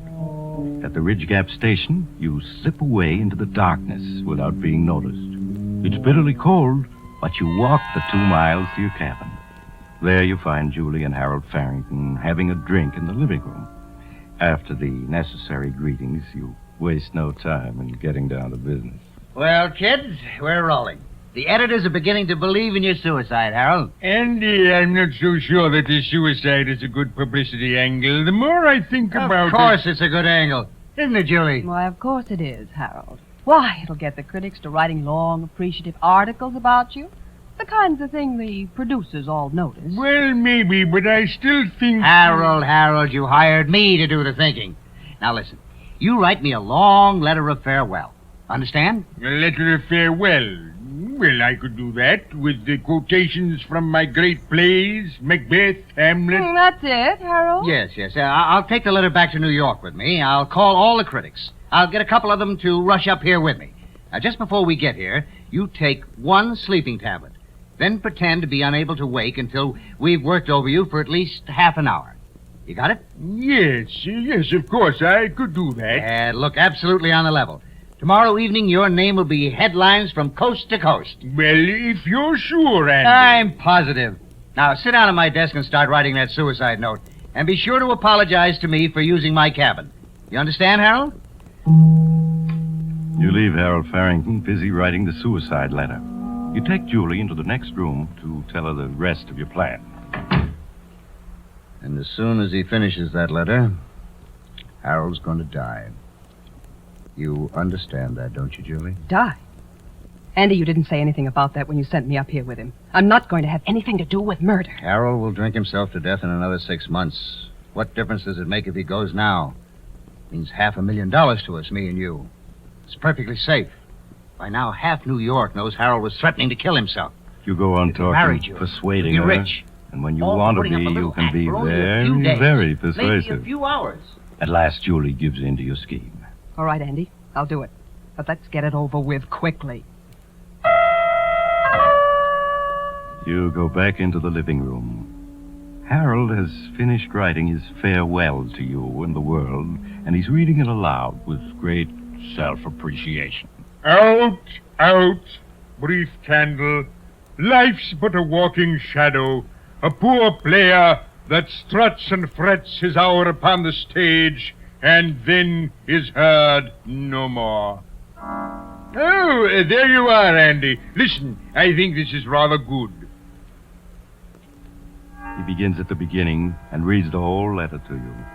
It's what you want, exactly. As he reads, you busy yourself fixing him a drink. And into the drink, you pour the contents of a small bottle. Harold Farrington finishes his letter and waits for your applause. That's splendid, Harold. Simply terrific. It nearly made me cry, just listening to it. I think without undue modesty, one could say it's good theater. Oh, is that a drink for me, Andy? Well, it isn't for anybody else, Harold. Thank you. I've earned this drink. Well, bottoms up. He drinks, and in 5 minutes, it's all over.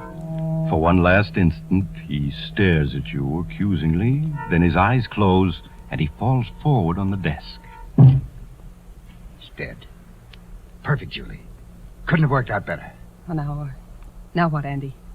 Back to New York and come find him tomorrow or the next day? No. It's all going to be settled tonight. Tonight? Yes. There's a very special reason why. I owe some money. But tomorrow I've got to be able to prove I can pay it from the inheritance. Now, we're going to drive to Ridge Gap, have dinner, and pretend we're on our way up here from New York.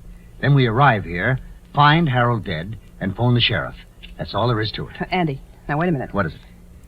What time is Harold supposed to have died? Well, sometime last night when I was in New York. That's impossible.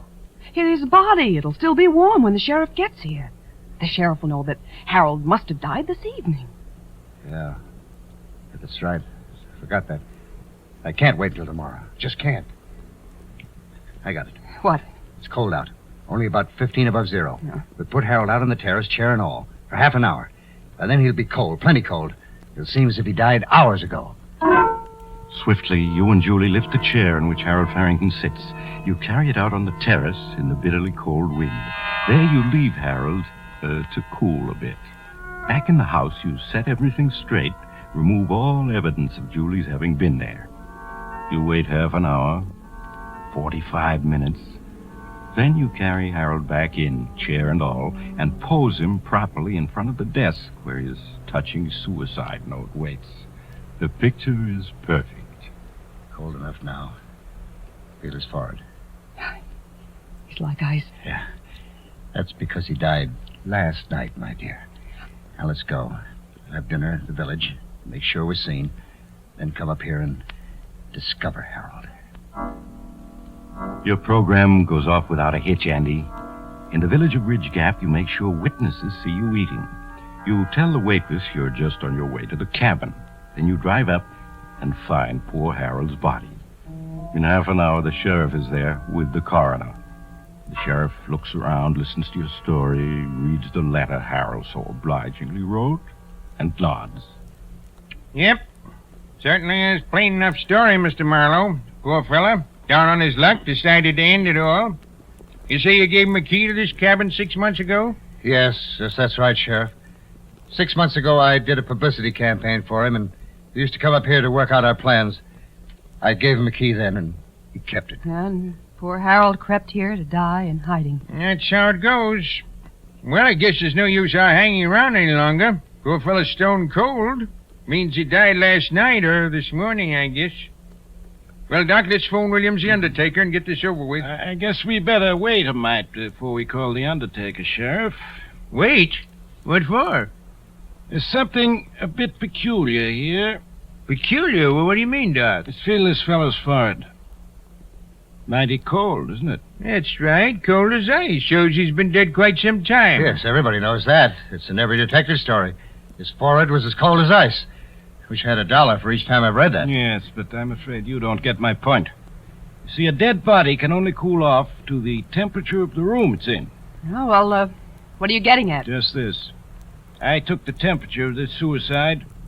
His body temperature's only 45 degrees. 45 degrees? That's right. Well, how could that be, Doc? This room is 70 degrees. It ain't possible. Andy. Be quiet, Jilly. You're right, Sheriff. It isn't possible. Unless this suicide walked outdoors and practically froze himself, he came back in, sat down, and waited for us. And I don't think he did. What you're saying, Doc, is, it's not suicide. It's murder. And I reckon we got the murderers right here in this room with us. Well, folks, how about it?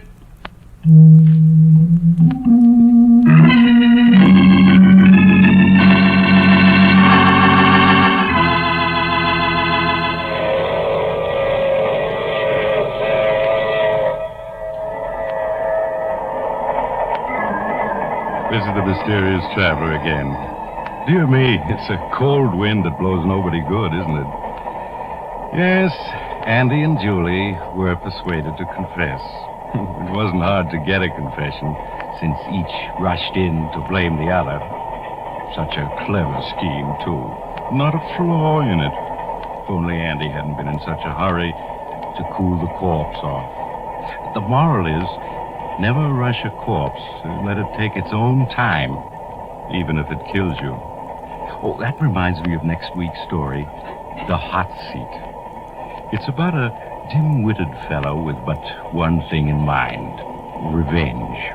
However, his weapon was not the knife, gun, or poison. It was...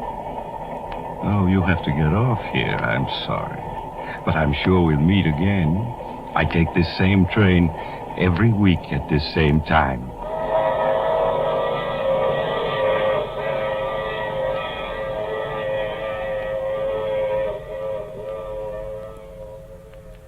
You have just heard The Mysterious Traveler, a series of dramas of the strange and terrifying. The role of the mysterious traveler is played... We are leaving the warm glow of the diner behind and heading deep into the frozen wilderness. We find ourselves with a lonely night watchman patrolling an isolated factory up in Alaska. To match the eerie silence of the frozen north, we are tuning into a terrifying 1942 broadcast of Lights Out. Turn up the dial and prepare yourself for a story of pure supernatural chaos called Poltergeist.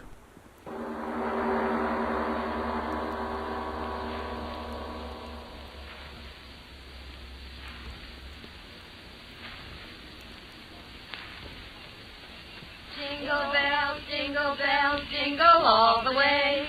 Oh, what fun it is to ride in a one-horse open sleigh. Hey, that was swell. Now let's go to town. St. Louis woman with her diamond ring, kicking that man around. No, stop that, Kay. What's the matter? Am I scaring the horse? Oh, it seems like a sacrilege singing a song like that out here. This beautiful, clean snow and blue sky. Well, what's wrong with a hot song to keep us warm? If you think the St. Louis blues is going to dirty up the snow, you ought to hear Frankie and Johnny the way I sing it. Oh, stop it, Kay. You're not funny at all. Why can't you enjoy the fresh air without that cabaret sort of thing? Oh, just an old-fashioned gallery, Florence. How about you, Edna? Don't you like my songs either? You haven't said anything for the last 5 minutes. Well, I haven't been listening to you, to tell the truth. I love to watch the snow sort of flow along under the sleigh. When you say that, gal, smile. Gosh, did you ever see more snow in your life? The man at the hotel said it had been snowing on and off up here for 2 weeks. I think coming out here to the country's the best thing we three have done since we started rooming together. Hiking in the snow's terribly healthy. Yeah, that's what I'm afraid of. The healthier I get, the worse I feel. Crazy idiot. She does say the funniest things, doesn't she? I always say that Kay ought to... Whoa! Hallelujah, we're here. Is this as far as we go, driver? That's right, miss. Can't go no further down this road account of the drift. Oh, my goodness. The drifts are too deep for a horse. How can we walk through them? I second the motion. Well, you young ladies don't have to worry none so long as you keep going down the valley over there. Snow ain't piled up that way all the way to Ma Jenkins. Oh, that's marvelous. Come on, girls. Let's get started. So long. Take care of yourselves, girls. Come on, Edna. Goodbye, Mr. Carol. Listen to the snow talking at us. It's very dry snow. Our feet rub particles of it together, and the friction makes a sound. It's kind of scary, isn't it? Why? Oh, I don't know. It's just as if the snow was sort of trying to talk to us. I mean, as if it was angry at our trespassing. Hey, don't tell me we're trespassing. I don't want any country squire taking any pot shots at my constitutional amendment with rock salt. No, thank you. Oh, don't talk nonsense, Kay. We're not trespassing. Why, this path through the valley here over to Mrs. Jenkins' house is the favorite hike of everyone who comes up this way during the winter. What's Mrs. Jenkins got anyway that makes people walk their feet off? Wait till you taste her cooking. Eat. Oh, boy, let's go. It's awfully quiet out here, isn't it? Oh, that's the glory of it. I've had the roar of the subway in my ears so long. Okay, don't walk so fast. Come on, look what I found. Oh, come on, Edna. Oh, please. Let me take your arm. I'm getting out of breath. Well, take it easy. There's no hurry. Well, what is it, Kay? Look, through the circle of trees here. Look what I discovered. Well, isn't that interesting? It's a sort of a natural amphitheater. Sure. Say, who was this guy, Daniel Boone? What's an amphitheater? Well, that means an oval surfing place with rising tiers of seats. It's, you know, like that place we went to for the horse show. Oh. Back in the times of the Greeks, they had outdoor theaters. Listen to the They made professor. use of places just like this, where the ground sloped up and made a sort of a natural arena or stage below. Theater. That's an idea. Sit down, gals, and I'll give you a special performance of the Kay Follies. It's awful snowy here, isn't it? I'll trample it down with my spring dance. Welcome, sweet spring. She's really graceful, isn't she? I'll bet if she went on the stage... Kay! She fell. Kay! Oh. Kay, did you hurt yourself? Oh, did I land on my dignity? Here, give me a hand. Here, I'll help you. There you are. Oh, did I take a flop? Did you hurt yourself badly? Oh, Liv, what in the world did I trip over? Oh, no wonder. Look at that rock under the snow. No wonder I did a nosedive. Oh, My goodness. There are rocks like that all over. A person could break their neck if they... Girls, what's the matter? What is it?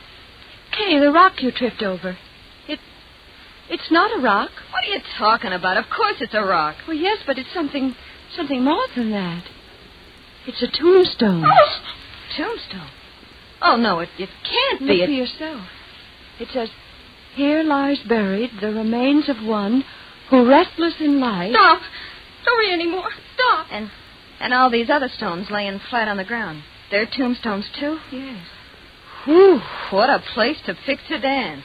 What's the matter, Edna? What did you scream for? Kay, you danced on the grave. What? You danced on the grave. I saw you. I saw you do it. You danced on the grave. Okay. Edna, stop it. Stop Oh, it. what's come into her? Edna, stop acting Edna, like stop, that. for heaven's sake. Control yourself. Okay. Kay, I'm so sorry for you. You danced on a grave. For heaven's sake, stop talking like that. Sure, I danced on a grave. Well, yes, of course she did. It was perfectly accidental. And what if it wasn't? What of it? The poltergeist. The what? Edna Hanson, what are you talking about? What's that word you just used? Poltergeist. Okay, what have you done? You superstitious little fool. If you don't stop talking that way, I'm going to slap your face. What's the matter with you? I didn't do anything. You walked on the grave. You danced on the grave. Edna, be sensible. We all walked on graves, but it was purely accidental. Yeah. We had no intention of desecrating them. It doesn't matter, I tell you. It doesn't matter. The poltergeist. He'll come. I know he will. Oh, what's the use? She's crazy. Edna, what are you talking about? What's a poltergeist? What are you so frightened about? My father, he told me, if you walk on a grave, if You dance on a grave. The poltergeist. Poltergeist what? What is a poltergeist? An evil spirit. It comes out of the grave. It kills. It destroys. It'll kill us. It'll kill us all. Stop it. It throws things out. Oh, please, lay off that way, Edna. But it won't get me. I'll run Edna, away. come back here. She's gone insane. I'll get her. Edna. Can't catch her. Edna, don't run away. Nothing will hurt you. Nothing. Oh, Edna, look out. Kay, what happened? That stone. It hit Edna. Edna, open your eyes. Blood all over her face. Kay, who threw that stone? Who threw it? I don't know. It came from the graveyard.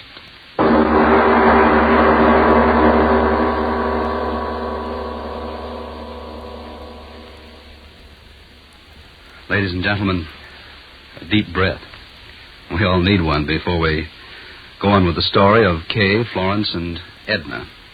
The story of Poltergeist on tonight's Lights Out. You and I are rational people, and yet so many strange things are happening today, happening to people all around us. How about you? Are you worried about what's going on to your physical condition? And now, to return to Lights Out. 3 girls had started on a happy holiday. Now one of them has been gravely injured.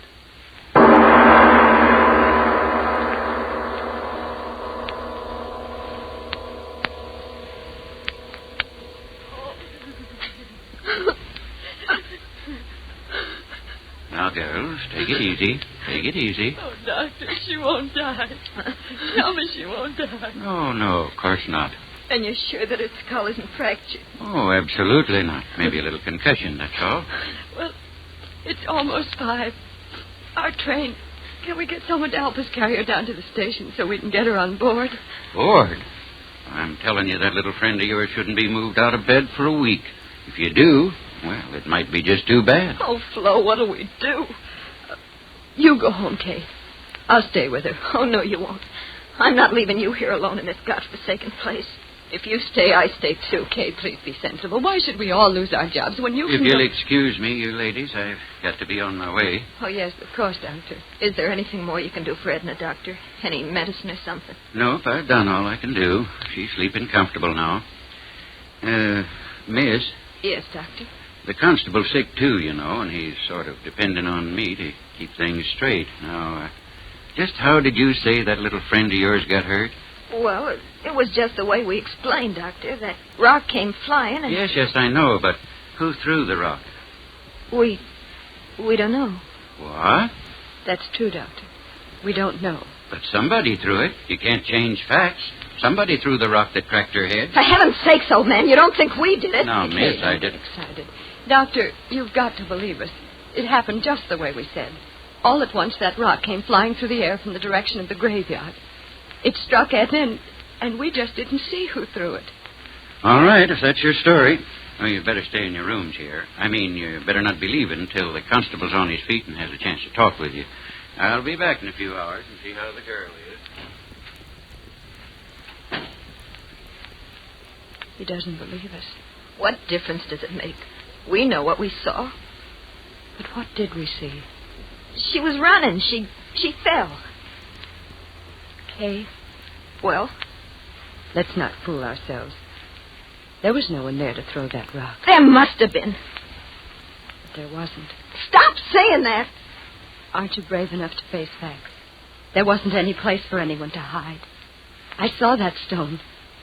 It seemed to come down out of the air. So slowly.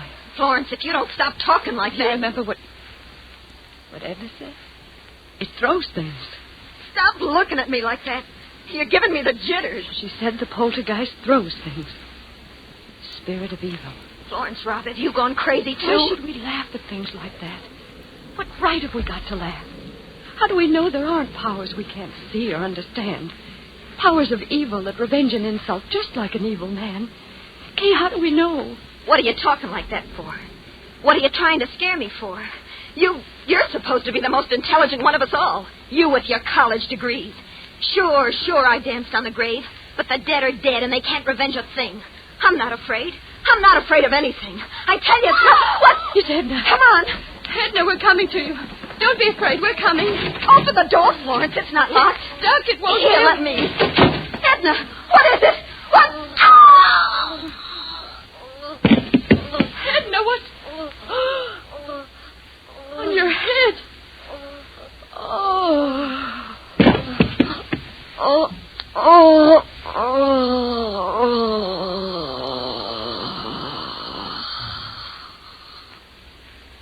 Hey, what's going on here? Oh. The girl on the bed. Her head. It's crushed flat in by a rock. God in heaven. It's not a rock. It's a tombstone.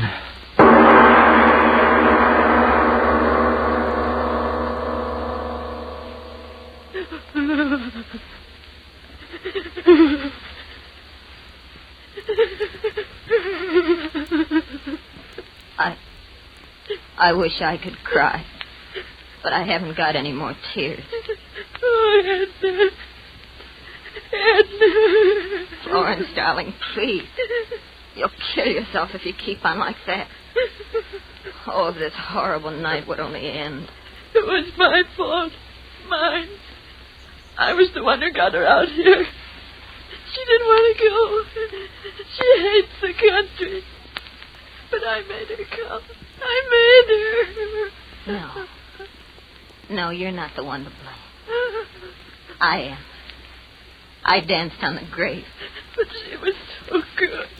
So sweet. Oh, why does it have to be Edna? Why? You're right. It wasn't right for it to be her, was it? No. I did it, not her. I did it.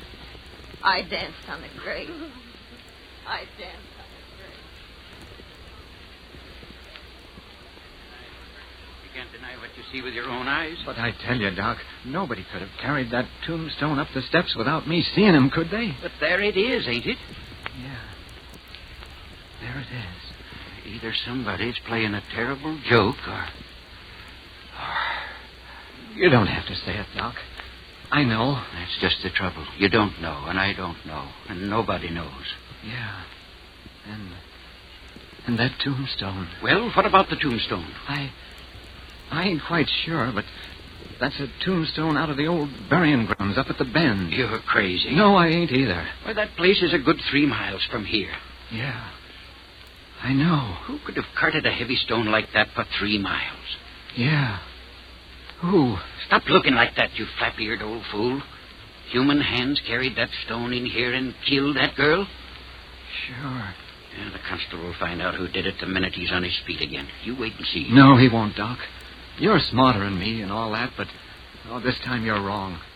There ain't nobody that takes in breath and leaves out breath like you and me, or the constable's going to find out who killed that girl. You know that, Doc. No, stop talking. I wish the constable was here and this night was over. It's been a terrible night.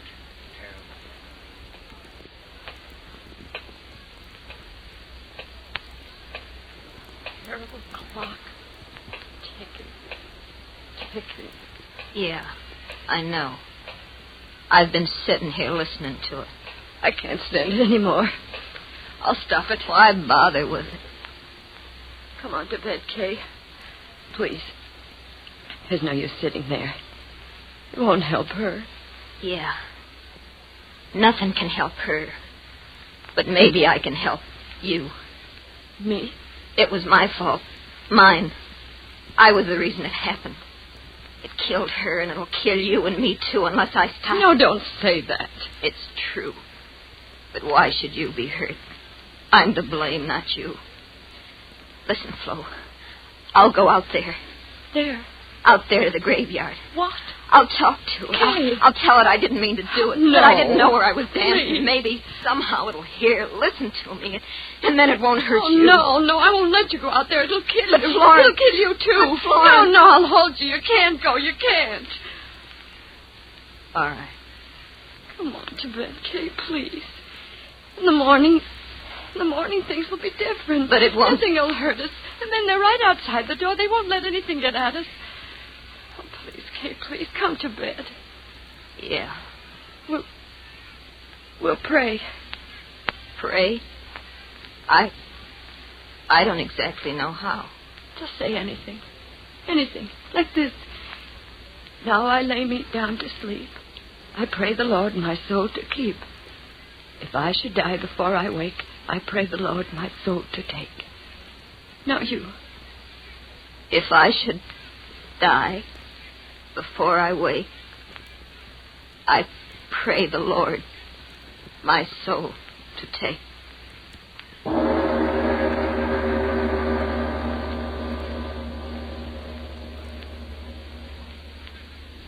Kay? Kay, are you asleep? I can't sleep anymore. Kay, tomorrow, when it gets light and everything, do you think people will believe us? Do you think so, Kay? I'm not quite sure what happened. I always used to be so sure about things. And now Kay? Kay, where are you? Kay, where... The window. She went out the window. She's gone out there. To the graveyard. To talk to it. Oh, Kay, why did you go? Why did you go? I'll go out there, too. Oh, she'll be so frightened out there alone. I'll go, too. I'll go, too. Oh, so cold. Hands. Snow so sharp. Cutting my legs. Oh, why did you go out there, Kay? Why did you? I've got to find you. Wind. Oh, why doesn't the wind stop? Blow, blow, thou winter wind. Thou art not so unkind.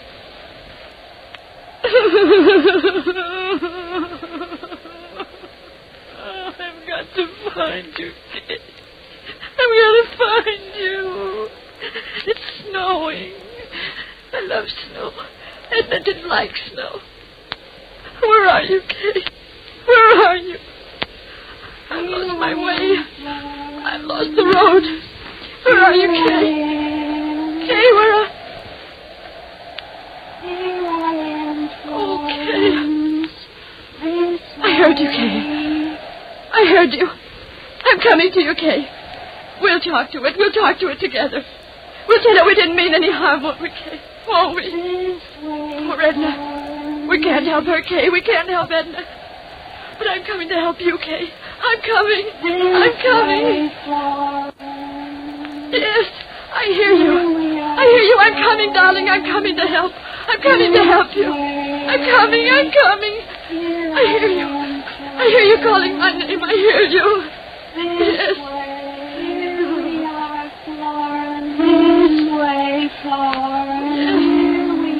Yes, I hear you. I hear you. Where are you? Where are you? No! No!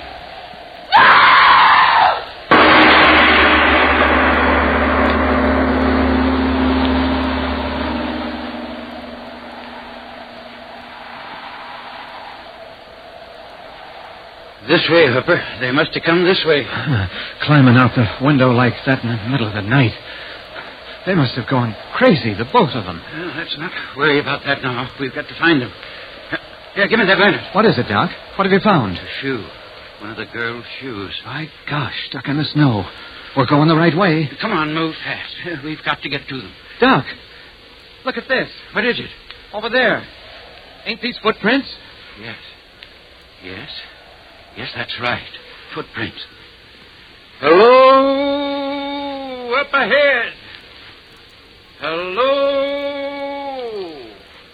Doc, we're getting pretty close to the old burying grounds. Well? Maybe... Oh, look here, Doc. Let's not be fools. Let's wait till morning. What?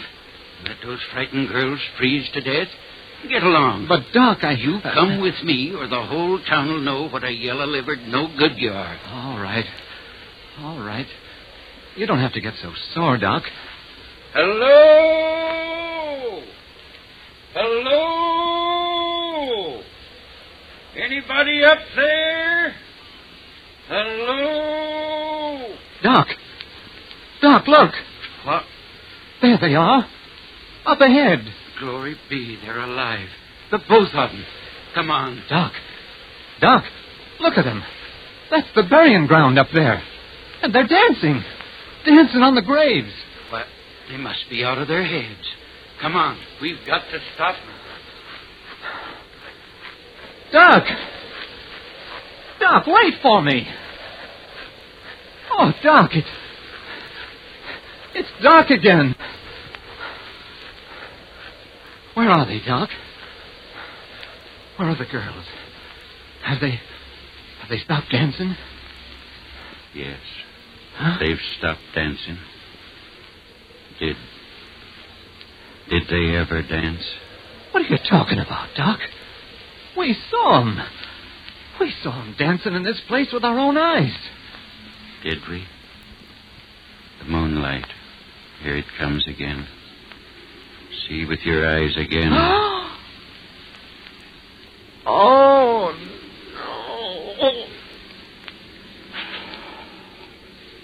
Both of the girls froze stiff to the ground, each with her head crushed by a tombstone.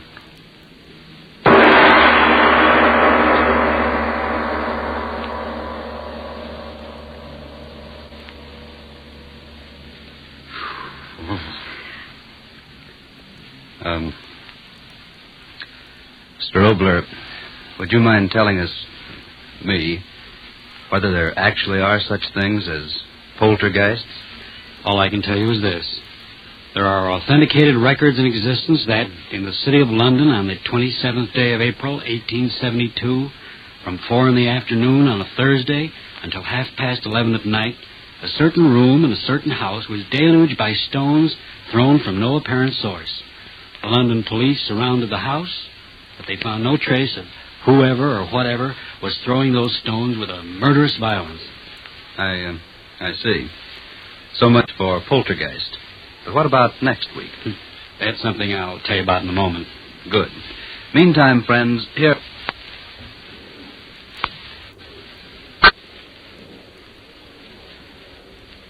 Fair enough. Then if you need more vitamin B and iron, ask your druggist for the genuine, the one and only ironized yeast tablets. And now, Mr. Obler, what happens next week? Well, anything can happen, but specifically next week, Mangara. A strange title and a strange story. The power of suggestion. The dictators have shown us to what evil purposes that power can be used. Well, next week, a man who... but that, as usual, is next week. Yes.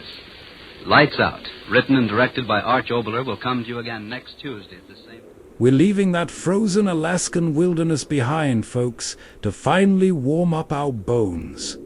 We are heading down into the sweltering belly of a coal factory, standing right in front of a roaring boiler on the graveyard shift. As the flames dance, we're tuning into a chilling 1948 broadcast of The Shadow. Get ready to face the darkness with a terrifying tale called Terror at Wolf's Head Knoll. In the desolate wastes of the Rutland Hills, high atop the bald summit of Wolf's Head Knoll, stands the weathered and dilapidated mansion, Windward House. The hands of the clock in the dusty hallway stand at precisely 9 o'clock as an old woman comes slowly down the stairs. An oil lamp clutched in her gnarled hand to answer the violent pounding on the outer door. Who's that? Who's out there? Open the door, Mrs. Baker. Open it, I say. Mr. Danforth. Pretty good time, I must say. I'm sorry, sir. Have you been knocking long? Till the skin's off my knuckles. Oh, I didn't dream it was you, sir. You've not been here in such a long time. Indeed, I haven't. Little pleasure in visiting a house that's cost you $250,000 in money and 10 years of your life in aggravation. Windward House, indeed. Danforth's folly it is. No mistake about it. I've taken the best care of it I could, sir. And by all odds, you're the world's worst housekeeper. Look at the place. Just in the cave from top to bottom. Well, I've done my level utmost, sir. Ah, well, no matter. Any luck at all, I'll be rid of this eyesore within the hour. Rid of it, sir? I'm getting out from under, Bleecker. I'm going to unload. It's as good as settled if I'm to believe this letter I received yesterday. Well, who is it from, sir? Medical man, Dr. Goddard, he signs himself. Dr. Emil Goddard of the Goddard House for nervous disorders. Should be here any minute now. But what does he want with the place, sir? Who knows and who cares? He says it'll suit his purposes, and I shall be delighted. Ah, that should be him now. Well, Bleecker, what are you waiting for? Open it. Oh, I'm sorry, sir. Is the master of the house in? Right here, sir. You're Dr. Goddard, I presume? Dr. Goddard? No, my name is Williams. Terrence Williams. And to what do I owe the inconvenience of this visit? You've got to help me, for your own sake as well as mine. What? I led them here because I'd heard of this house. They're on my heels. They'll kill us. They'll kill us all. Who will? The two of them, the doctor. What? And his friend Lasher. I don't understand. Don't try, but if you value your life... They're here. Danford, what's happening? Don't open that door. I know you're in there, Williams. Open up. Open up, or I shall have the police here within the hour. What's this all about? I'll explain later. I prefer to find out now. No, wait. Don't open that door. Out of my way, you fool.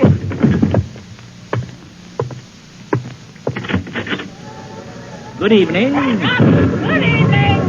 Silent, Fodlany, be a good bird, or I shall have a pull at your tail feathers. Who are you? Don't let them in here. Ah, Williams, there you are. I demand an explanation. All in good time, all in good time. Come along inside, Lasher.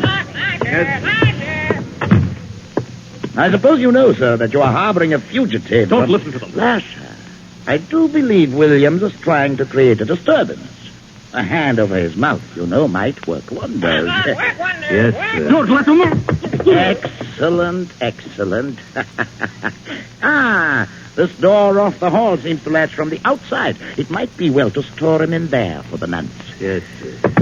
All you say that till you want. Let me out of here. Let me. Good man, Lasher, good man. What's the meaning of this? I demand an explanation, or by heaven... I don't like the tone of your voice, sir. And either you change it at once, or I shall leave you to your own devices, depriving you of a rather profitable association with myself. Profitable? Profitable? You're not Dr. Goddard. One and the same, sir. This is my traveling companion, Lasher. How are you? And my parrot, Bartlemy. And Williams is a patient under your care? Precisely correct. Lasher and I were conducting him to my sanitarium for examination and therapy. And he's unbalanced, shall we say, sir? He broke away from us as we parked the car on the mountain road. I see. I'm terribly sorry, Doctor. Would you like to see the house? Quite. I think I shall purchase it as a special ward if it suits my needs. Follow me, sir. Mrs. Bleecker, do you want to come along? If I might. No need of that. Lasher will look after Mrs. Bleecker very nicely, won't you, Lasher? Oh, yes, sir. Very nicely, very nicely. This way, then, Doctor. Thank you. You must pardon the slowness with which I move, sir. Gout and rheumatics. Most distressing. I understand. As you see, the house is weather-beaten, but well worth the price I'm asking for it. Here we are. This is the second story. 12 bedrooms on this floor, each complete with bath. Charming. And what are these doors here, sir? They open onto the terrace over the hillside. A terrace, eh? May I see it? Of course. What was that? Sounds like trouble, eh? Lasher! I'll go down and see. That won't be necessary, sir. Lasher's quite capable and very strong. Lasher! Yes. There we are. What was that sound we heard? Oh, nothing, sir. Williams broke out and frightened the old woman. Obstreperous, huh? Give him a good sharp crack. Very good, Mr. Fuller. 2 if needs be, Lasher. I'll take care of it. You use violence on your patient? Indeed, sir. It does them good. I'd apply the treatment myself if I was able to descend the stairs more rapidly. Well, if you'd like to see the terrace now, Doctor. The terrace? Oh, yes, by all means. This way. Here we are. Handsome view we have here, sir. Very handsome view. How high up is this terrace from the valley below? 200 feet. So far, really? I like your establishment, Mr. Danforth. I do indeed. I think I shall take possession at once. You realize that I must have something on account? What do you mean? I mean, you'll have to put something down. What can you put down, sir? Now, let me think. I hadn't considered this. Why, Well, will you look? Where? There, below, coming across the valley. I don't see anything. Don't you really now?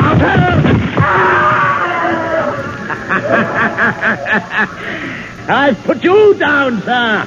200 feet into the valley. Not a bad down payment, eh, Bartlemy? Not me!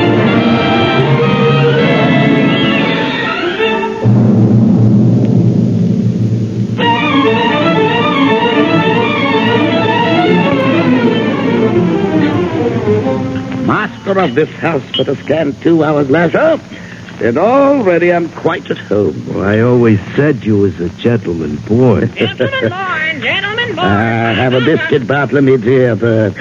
And for myself, I shall have another slice of the goose and a glass of wine. Oh, the wine ain't good for your gout, sir. My gout is of no consequence, boy. Ignore it. Charming and stately at old leisure. But we lack company. Guests. I'm afraid there won't be many people coming along this way, Oh, there's occasional traffic on the road below. Well, will that just go by? Not necessarily, Lasher. You see the large mirror suspended in the hallway? Yeah. Think now. What would happen if we took it down and suspended it over the road in the dark instead Why, of... cars would come around the curve. Quite right. And see their own headlight reflected. And swerve to miss hitting themselves. I see what you mean. Yeah, I see what you mean.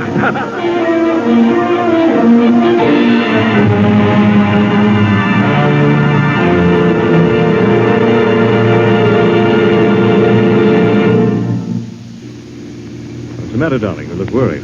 I don't like this road, Lamont. Why, it's a perfectly good mountain road, Margaret. I don't care. I don't like it. It's a wonderful shortcut to the hunting lodge. It's so lonely and deserted. Better, no traffic to deal with. Well, there may not be any traffic to deal with. Look out, Lamont! There's a car right in front of us. Yes, I see it.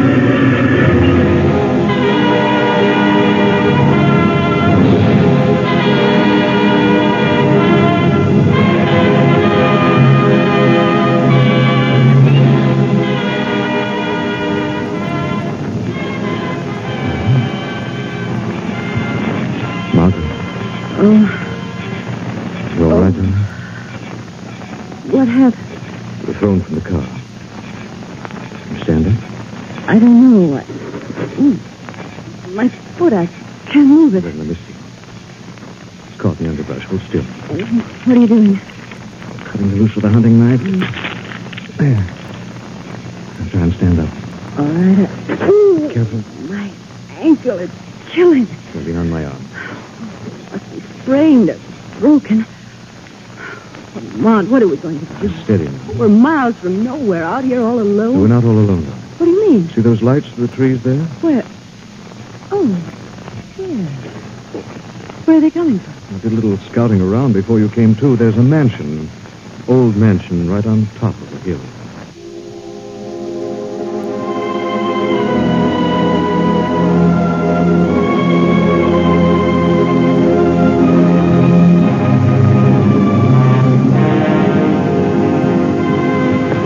Right this way, mister. Bring the lady in here. We had an accident on the road below. You did?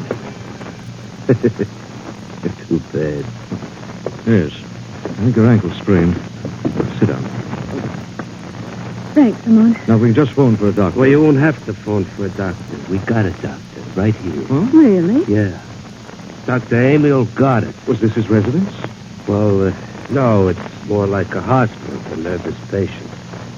Dr. Goddard just took it over. Hospital, Margot. Looks like our luck is changing. Yeah, you bet it is. I'll tell the doctor you want to see him. Thank you. Well, what do you know? It's probably a private sanitarium. Anyhow, it's better than limping around the woods, eh, Margot? Yes, How are you feeling now? a little faint. Nervous strain. If I only had a glass of water. Wait, I'll see what I can do. There might be water in here. It's latched. Maybe I better take a chance and open it. Probably. Who are you? Shh. My name is Williams. Terrence Williams, and I'm being held prisoner. What? There's no time for explanations. These men will kill us all. What are you talking about? What, dear? Remember what kind of hospital this is. Oh, yes. We've all got to stick together. Of course, Williams, you're perfectly right. We'll all stick together. Williams, what are you doing out of your room? It's him. Lasher! Lasher! Calling me? Yes, get Williams out of here. Yes, sir. Come on, outside, you. Help me, help! Good man, Lasher. Good man. Just so, Bartlemy. Sorry you had to see us at our worst, but Williams is a difficult case. Most difficult. I understand, Doctor. Now then, how can I serve you? This is Miss Lane, Doctor. I'm afraid she's hurt her ankle. Oh, too bad, too bad. I can hardly walk. I see. If you just lend her your arm, Mr. Cranston. There we are. Now then, just across the room. Where are we going? Right here. Into the examination. May I come along, Doctor? I'd rather you didn't, sir. I'll take over now. I'll be all right, Lamont. I say, young man, you look a bit pale yourself. You'd better have a drink. It's not a bad idea. You'll find one in the bar behind you. Come along. I think I will have a small one. There's no bar behind me. What's he talking about? Unless maybe mentioned one of these closets. There's nothing in this one. What? Something in this one. It's an old woman. She's dead. What's going on here? What happened to her? I see there's a locket around her neck. Mrs. Augusta Bleeker. Who in the name?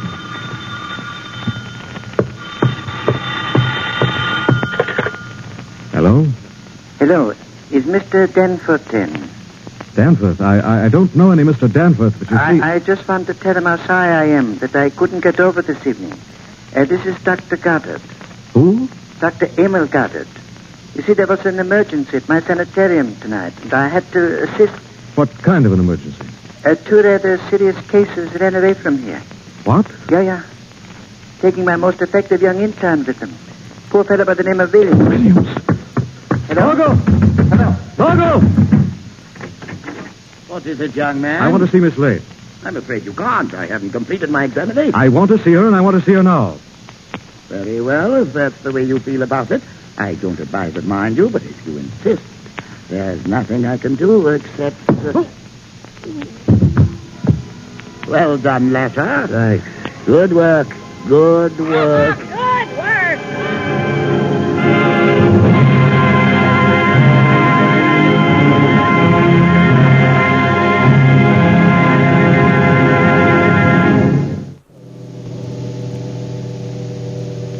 When their car mysteriously skids off the road and Margot's ankle is sprained, she and Cranston take refuge in a dilapidated old mansion.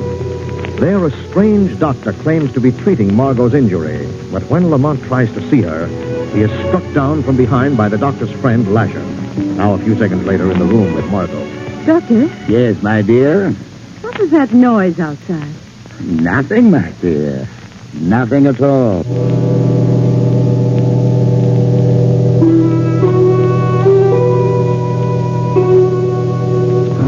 Head. What happened? You're okay now, Cranston. Huh? Doc, I can't see. Who are you? Williams. Williams. Oh, yes. Where are we? Locked in the gatehouse. Lasher? Yes, he brought me here first, right after I talked to you. He's very powerful. And the other one, the one who pretends to be a doctor? He was a doctor before he had his nervous collapse. Jeffrey Boland, his name was. Master surgeon. Surgeon. Margot. Williams, we've got to get out of here. The chances aren't too good. Not a window in this place, and the door is 3-inch iron plate. There's just one slim possibility. Yes? Lasher comes around about every 10 minutes. We'll overpower him. Oh, no, that's out of the question. Besides, he seems to have found a revolver somewhere around the house. How do we operate? I'm not sure yet. It's no simple matter dealing with a psychoneurotic. What's wrong with him? His illness, I mean, what's it like? He isn't insane, but he has an obsession with sharp, cutting instruments. What do you mean? He's fascinated with them.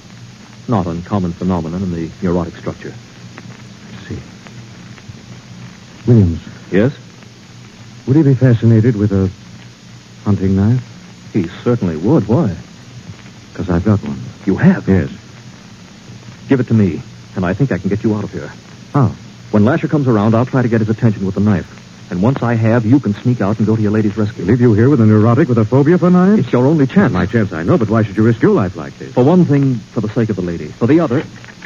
Here he comes. Give me the knife. No, Williams. Give it to me. Okay, Williams. Thanks. Williams? How you feeling? I feel all right. How's your little friend? He's still unconscious. Lasher, please, could I have some water? Water? You don't want no water? Yes, I do. Yes, I do. What do you want with water? Look, I'll make a deal with you, Lasher. I'll give you something if you bring me some water. What do you give me? This? What? A knife. A knife. It's for you, Lasher. All for you. A knife? Yeah, here. Here, take it. Knife? Now's your chance, Cranston. Okay. Good luck. You're the one who needs the luck with you. Knife. Nice sharp knife. Nice sharp knife. Lamont! Lamont! I'm afraid your gentleman friend is otherwise engaged, Miss Lane. Please let me out of here. I fear, my dear girl, that would be impossible. Impossible. Try to understand, my dear. I shall perform the operation with admirable dexterity. I shall prove to those fools who would keep me in a sanitarium that I'm not ill. I'm indeed a great and clever surgeon, a skilled master of the scalpel. I will not return to captivity to waste my talents under a bushel. No, no. That I will avoid at all costs. What's that? The shadow. Who laughed? There's no one here. I'm here, though you cannot see me. Who are you? I am the Shadow. Go away. Leave me. Go. If you've come to take Miss Lane from me, I won't allow it. Make one move, whatever you are, and I will plunge the knife. Shadow! You don't understand, Jeffrey Boland. I'm not here to help Miss Lane. No? No. I'm here to warn you. Warn me? Dr. Goddard and his friends are on their way to this house. No! Yes. You've no time to waste. No, I bet... Let them come. They will never reach me. Oh, but they will. Oh, but they won't. There is a mirror hung across the road, and when they turn the bend, they will wreck themselves to avoid their own headlights. The mirror has been removed. Removed? Who removed it? You did it. Listen to me, Boland. Listen to me instead. Miss Lane will pay with her life for this effrontery of yours. What's that? They found you, Boland. No. The house is surrounded. The grounds are covered. Let me out of here. Lasher! Thank heaven you came. Come on, Margot, quickly. I've got to get back to the gatehouse before Lasher uses my hunting knife.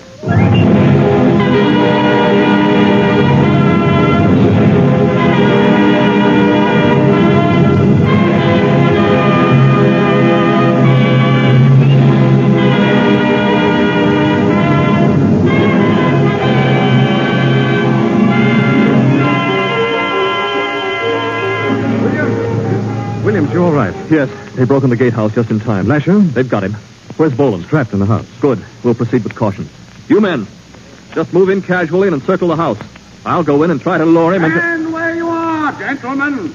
Well, that's Boland's voice. Look up there. Where? On the terrace over the hillside. Boland! Yes, Williams. We've come to take you home. My home, sir, is here. Boland, we have to take you back. That you will never do. Please come quietly, Boland. We'll make you well again. You'll make me well. I'm the doctor, sir, not you. I'm a surgeon as skillful as ever I was. and not be kept within walls like a dangerous madman. Do we have to come and get you? Or will you come down alone? I will come down alone. Look, he's climbing over the railing. Hold it. Stop him, 78. I will come down, William. But you are not taking me back. Stop. That is one thing I promised myself to avoid at all costs. Don't jump, Boland. Don't.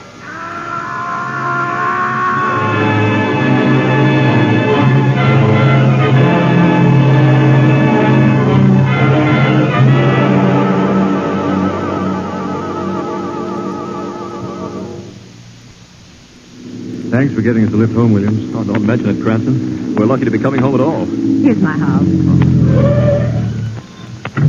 Good night. I don't know how I can ever thank you. You can, darling, so don't try. Good night, old man. See you again, Cranston.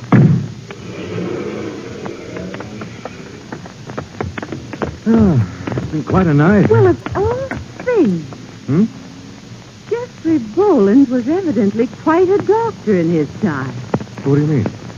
You realize I just ran up those stairs? Look. That must have been quite a treatment he did. By ankle. It's completely well.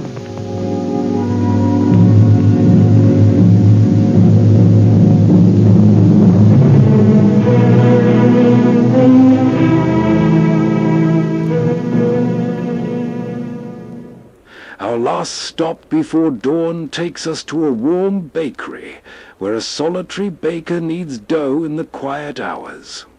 To close out our freezing graveyard shift, we're tuning in to the sci-fi masters at X-1 for a terrifying tale of the ultimate cold. Here is our final story, A Pail of Air. Tonight's story, A Pail of Air, by Fritz Leiber.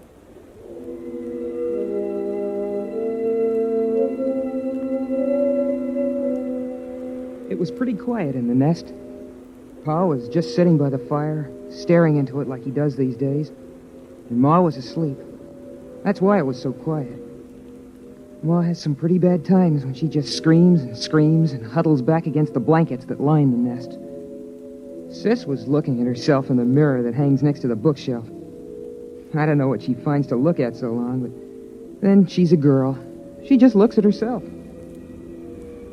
Saturdays, when Pa puts a couple of extra lumps of coal on the fire and we take a bath, she looks at herself in the mirror and sometimes she cries. I dropped the book I was reading, and I guess that woke Ma. Huh? What? What? Pick up the book, Bud. I'm sorry, Pa. It's come back. Hasn't it, Alfred?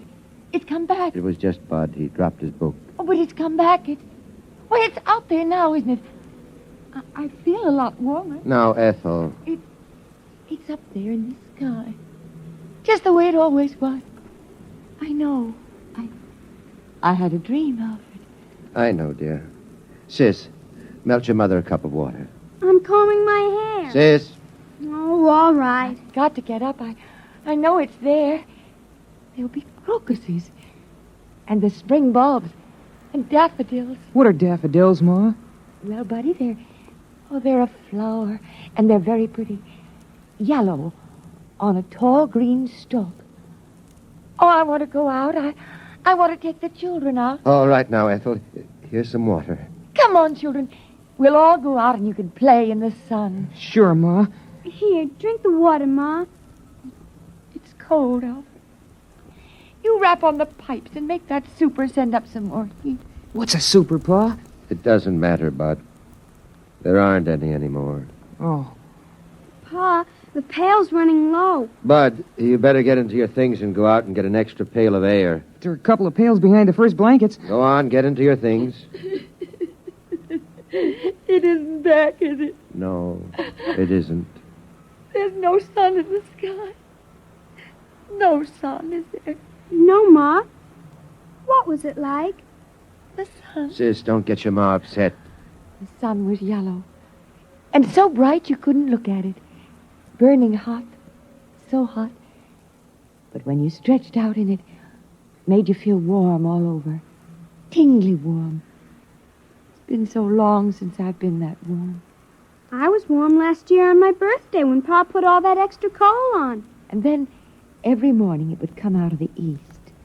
Make the clouds all pink and yellow. And the mist would rise in the ground, and then slowly everything would glow warmer, warmer. And then it would be up there in the sky, shining, warm. Hurry up, Bud. I'm almost ready, Pa. I want the sun. I want the sun back. Alfred, get me the sun. It's gone, Ethel. There's nothing I can do. For Christmas? On my birthday? Go ahead, Bud. Take the big pail and get it full this time. There's no sense in taking the trip for only half a bucket of air. I spilled it the last time. It's dark, Alfred, it's dark. Go ahead, Bud. Strap down the helmet, will you, sis? For goodness sake, stand up straight. Okay. All right, I'll be right back. Don't hold the blankets open too long. All right, Ethel. We're all safe. Bud'll be right back with another pail of air. It's all right.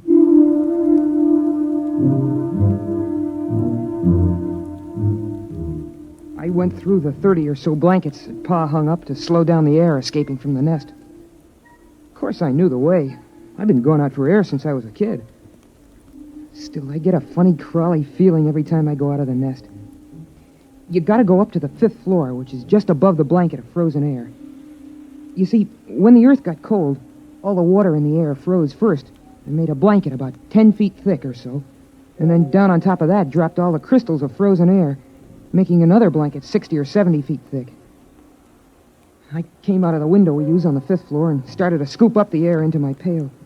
I had it about full. Boy, my fingers are getting pretty cold. But I saw something.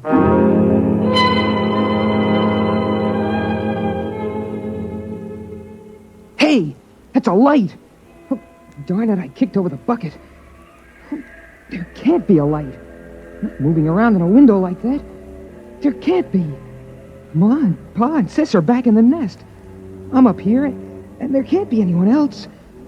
Everybody on Earth is dead except us.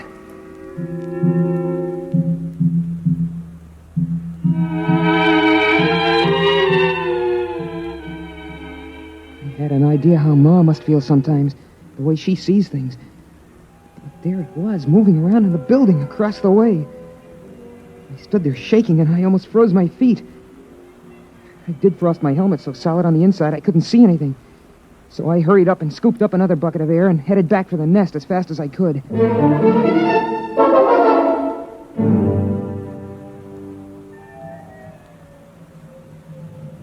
Pa, I saw something. Go on, hang those outside clothes up by the fire. Phew.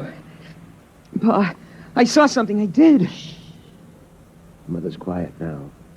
Don't upset her. Pa, it was a light. Wait till I get this air next to the fire. Give me the cloth, Sis. Shall I put another lump of coal on, Pa? No. The oxygen from this bucket will get the fire up when it begins to melt. There. Pa, I'm trying to tell you, I saw something up there. Light. There's lots of lights. Stars. I know what stars look like, Dopey. They're big, steady white lights in the sky. This was down here in a building. What is it? Alfred, what is it? Nothing, Ethel. No, what is this, Bud? Well, first I thought it was a lady. A young lady. I mean it. Like in one of those old magazines. I thought I saw it in a window. But then all I saw was a light. You watched it for some time, son? Long enough for it to pass 5 windows and go to the next floor. And it didn't look like stray electricity? No, Pa, I know what that looks like. Or a star refracted through an icicle? Sometimes if you catch it at the right angle, it... Pa, honest, I never saw anything like it before. All right. I'll go out with you and you show me. No, Alfred. You can't go and leave us alone, not both of you. It's all right. We'll be right back. Here's your helmet, Pa. There's something out there. I've always known there was something out there waiting to get us. Hand me my glove. Something that's part of the cold. Hates all warmth. Wants to destroy the nest. Been watching us all this time. Now it's coming after us. And it'll get you. And then it'll come for me. Oh, don't go. Alfred, please don't go. Everything will be all right. Now, Sis. Yes, Pa? You come watch the fire. Keep an eye on that air, too. If it gets too low or doesn't seem to be boiling fast enough, get another bucket behind the blanket. Alfred, don't go. I'll take care of it, Pa. Could there really be anybody out there? I don't see how. We heard the last radio voices a year before Bud was born. There hasn't been anything since then. Then what could it be? I don't know. Probably just a reflection. An ice crystal cracking. Come on, Bud. Get your helmet on.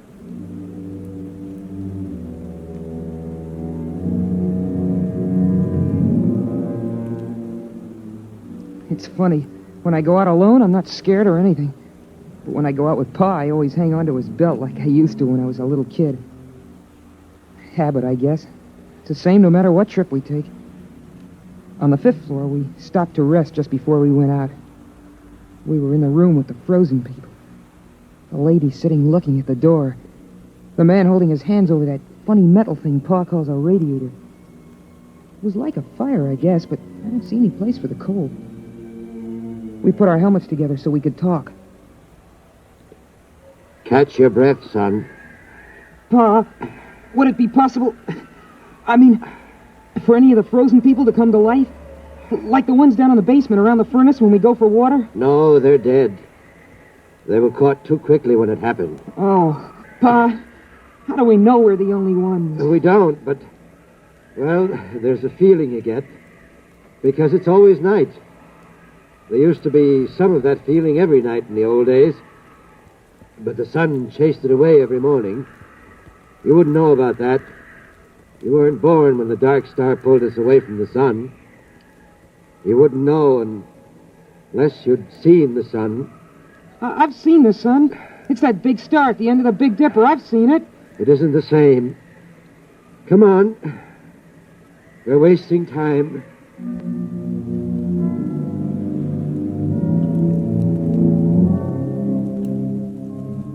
I don't know what the city looked like in the old days, but now it's beautiful. Starlight lets you see it pretty well. We're up on a hill, and the plain slopes down away from us.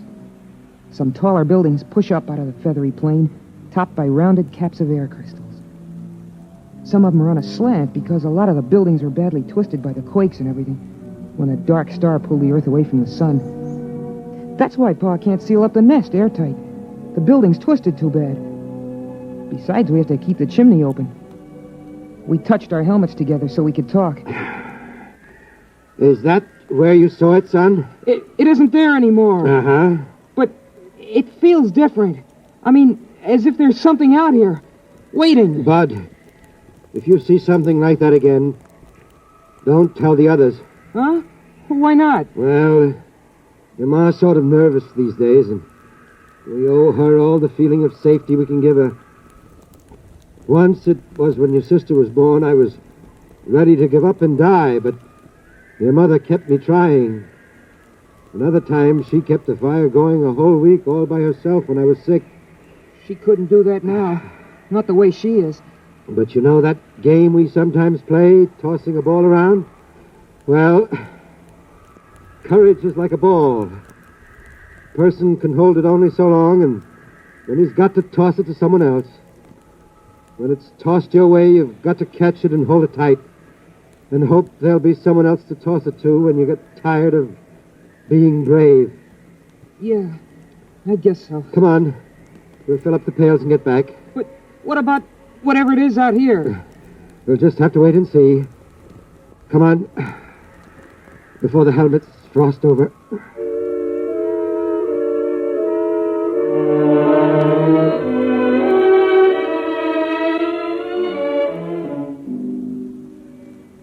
It's pretty hard to hide your feelings in the nest. I mean, there's just room for the four of us. The blanket overhead just touches when Pa stands up straight. The floor's all covered with thick, woolly rugs. Pa says it's inside a much bigger room, but I've never seen the real walls or ceiling. Well, anyway, Pa laughed and kidded about what I'd seen. He said I had an imagination, but we could tell he took it serious. It was Sunday morning by the clocks that Pa kept all wound up on the shelf. So it was time for the story. We all sat around in a circle the way we always do. Except I noticed that Pa casually took a hammer from the shelf and put it beside him. I always liked the story. Of course, Sis and I know it by heart by now. I mean, every Sunday since we were kids. But every once in a while, Pa surprises us by telling it a little different, or throwing in some extras. It starts out with a song.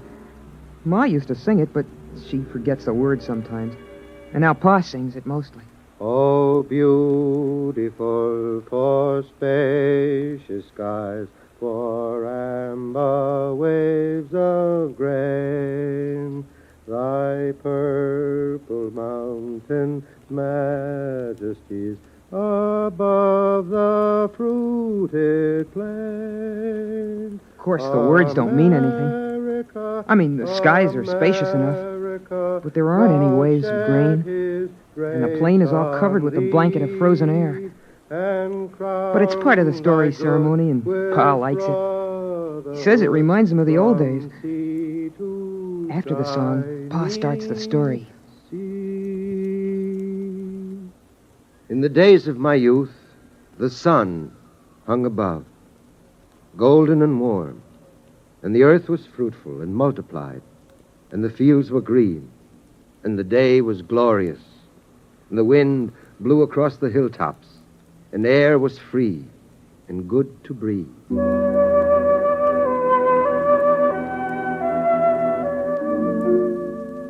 That's the part of the story I like best, about how it was with the sun nice and warm.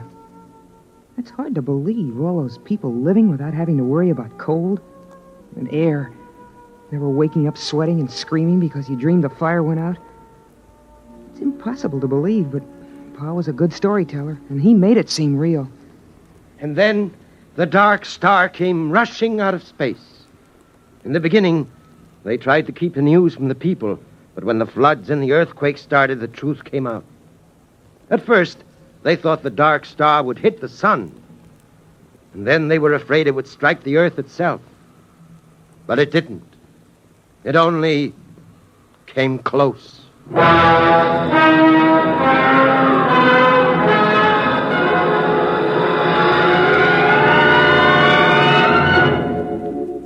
Pa tells it like the sun and the dark star fought for the earth like two dogs over a bone. I know what he means, because I've seen a picture of a dog in a magazine. And then the dark star won and carried us off. But the sun kept the moon. There were earthquakes and floods. Pa says that mountains fell and oceans slopped over. Oceans, that's a lot of melted water lying around loose. It's hard to imagine. Pa says it was so. Then came the open question time in the story. Sis asked a question about what girls wore for clothes. And I asked Pa how people acted in those days when the earth was twisted and jerked almost apart. Well, Bud, I was too busy to notice much. A friend of mine, Dr. Weisbrot, and Kelly, the geophysicist, and Walters, the astronomer, we knew what was going to happen. And we were working to fix up a place with airtight walls and insulation and big supplies of food and bottled air. But the place got smashed up in the earthquakes, and they were all killed. So I put the nest together at the last minute in the living room of our apartment. It's a 4-room apartment. You must have seen some of the people, like the frozen ones downstairs. At that time, Bud, I only thought of one thing. Your mother and survival.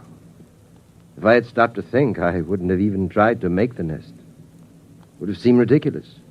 Blankets and a coal fire against the cold and vacuum of space. But I didn't think. I survived.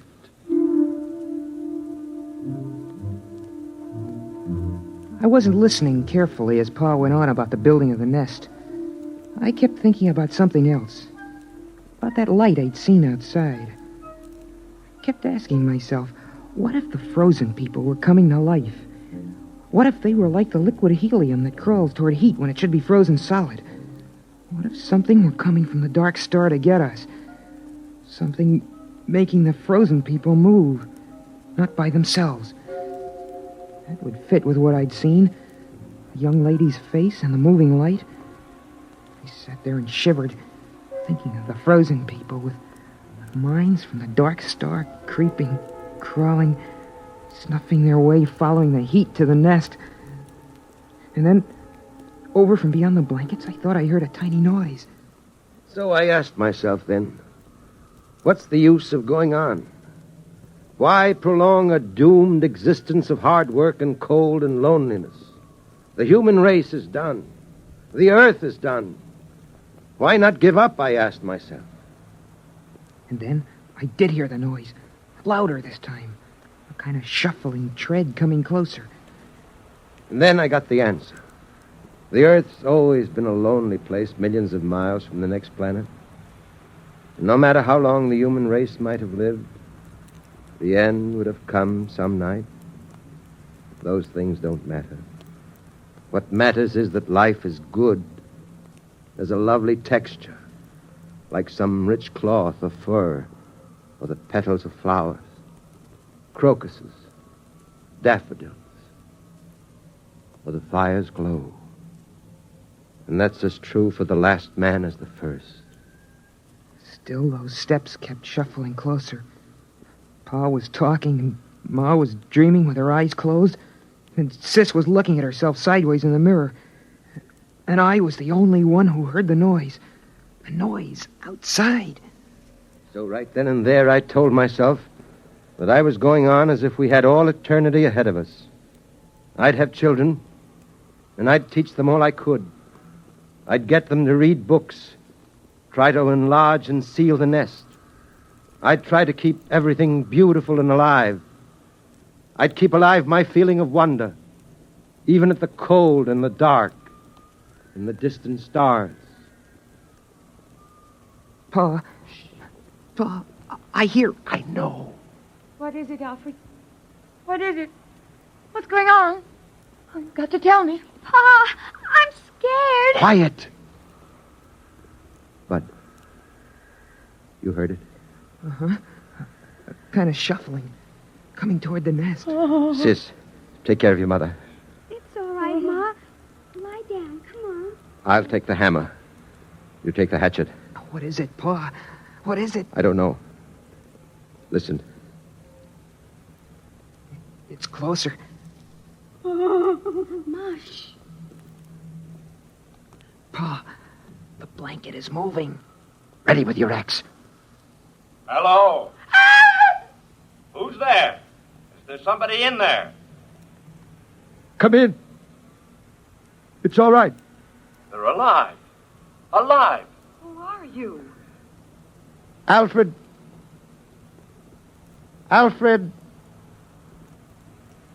Hutchinson. Dr. Alfred Hutchinson. You can take off your helmets in here. But the air. We have air. We bring it in pails. Come on, Ralph. Let's take off the helmets. It's impossible. Where are you from?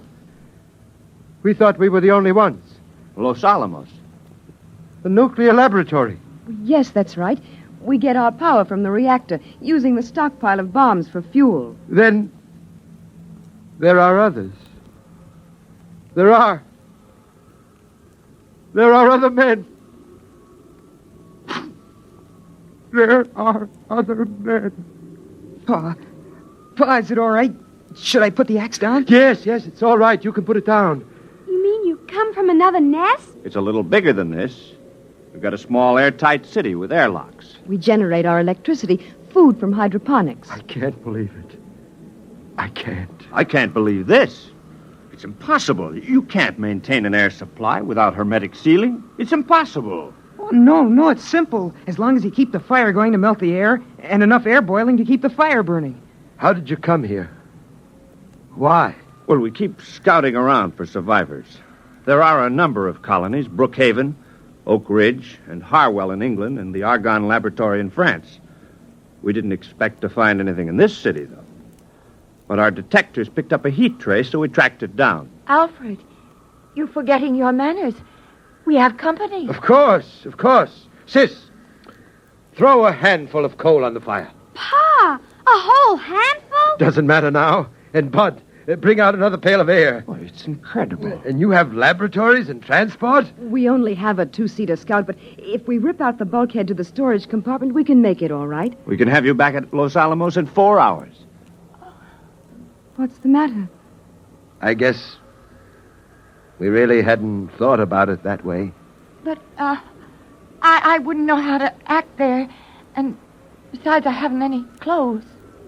Just doesn't seem right to let this fire go out. It's been 18 years. burning every minute. But you can't stay here. Ralph. But after all... Ralph! Oh.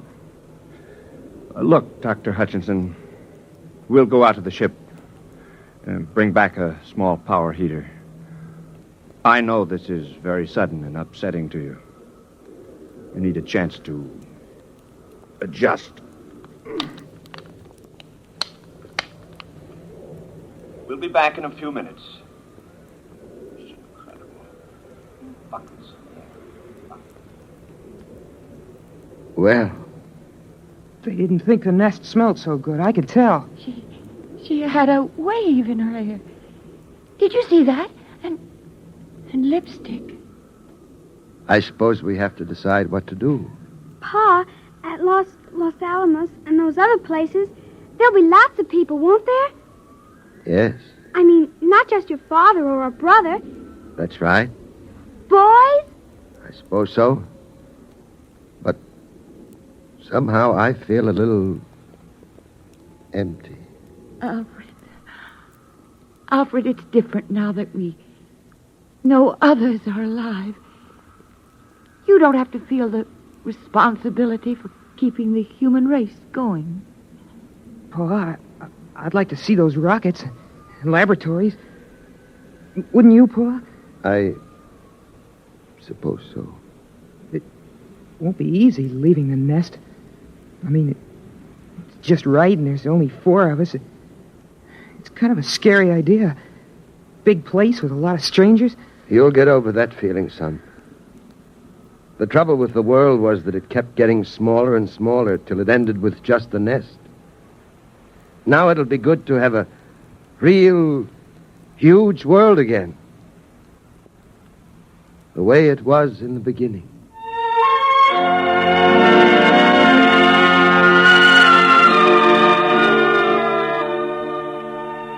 And so, we're gonna leave the nest in the morning. By Pa's clock. And just like that, the first light of dawn is creeping through the windows, melting away the shadows of our long night shift. The boilers are cooling down, the neon signs are buzzing off, and it's finally time for us to punch out and head home. I hope these classic tailies of the freezing cold helped keep you company, and made your graveyard shift feel a little less lonely while the rest of the world was fast asleep. If you enjoyed surviving the night with us, please make sure to subscribe to the channel and leave a like on this broadcast. It's the absolute best way to keep these old radio tubes glowing and ensure you never miss our next midnight journey together. Until next time, this is Old Pete signing off from Radiowave Nostalgia. Stay warm out there, friends, and I'll see you on the next shift.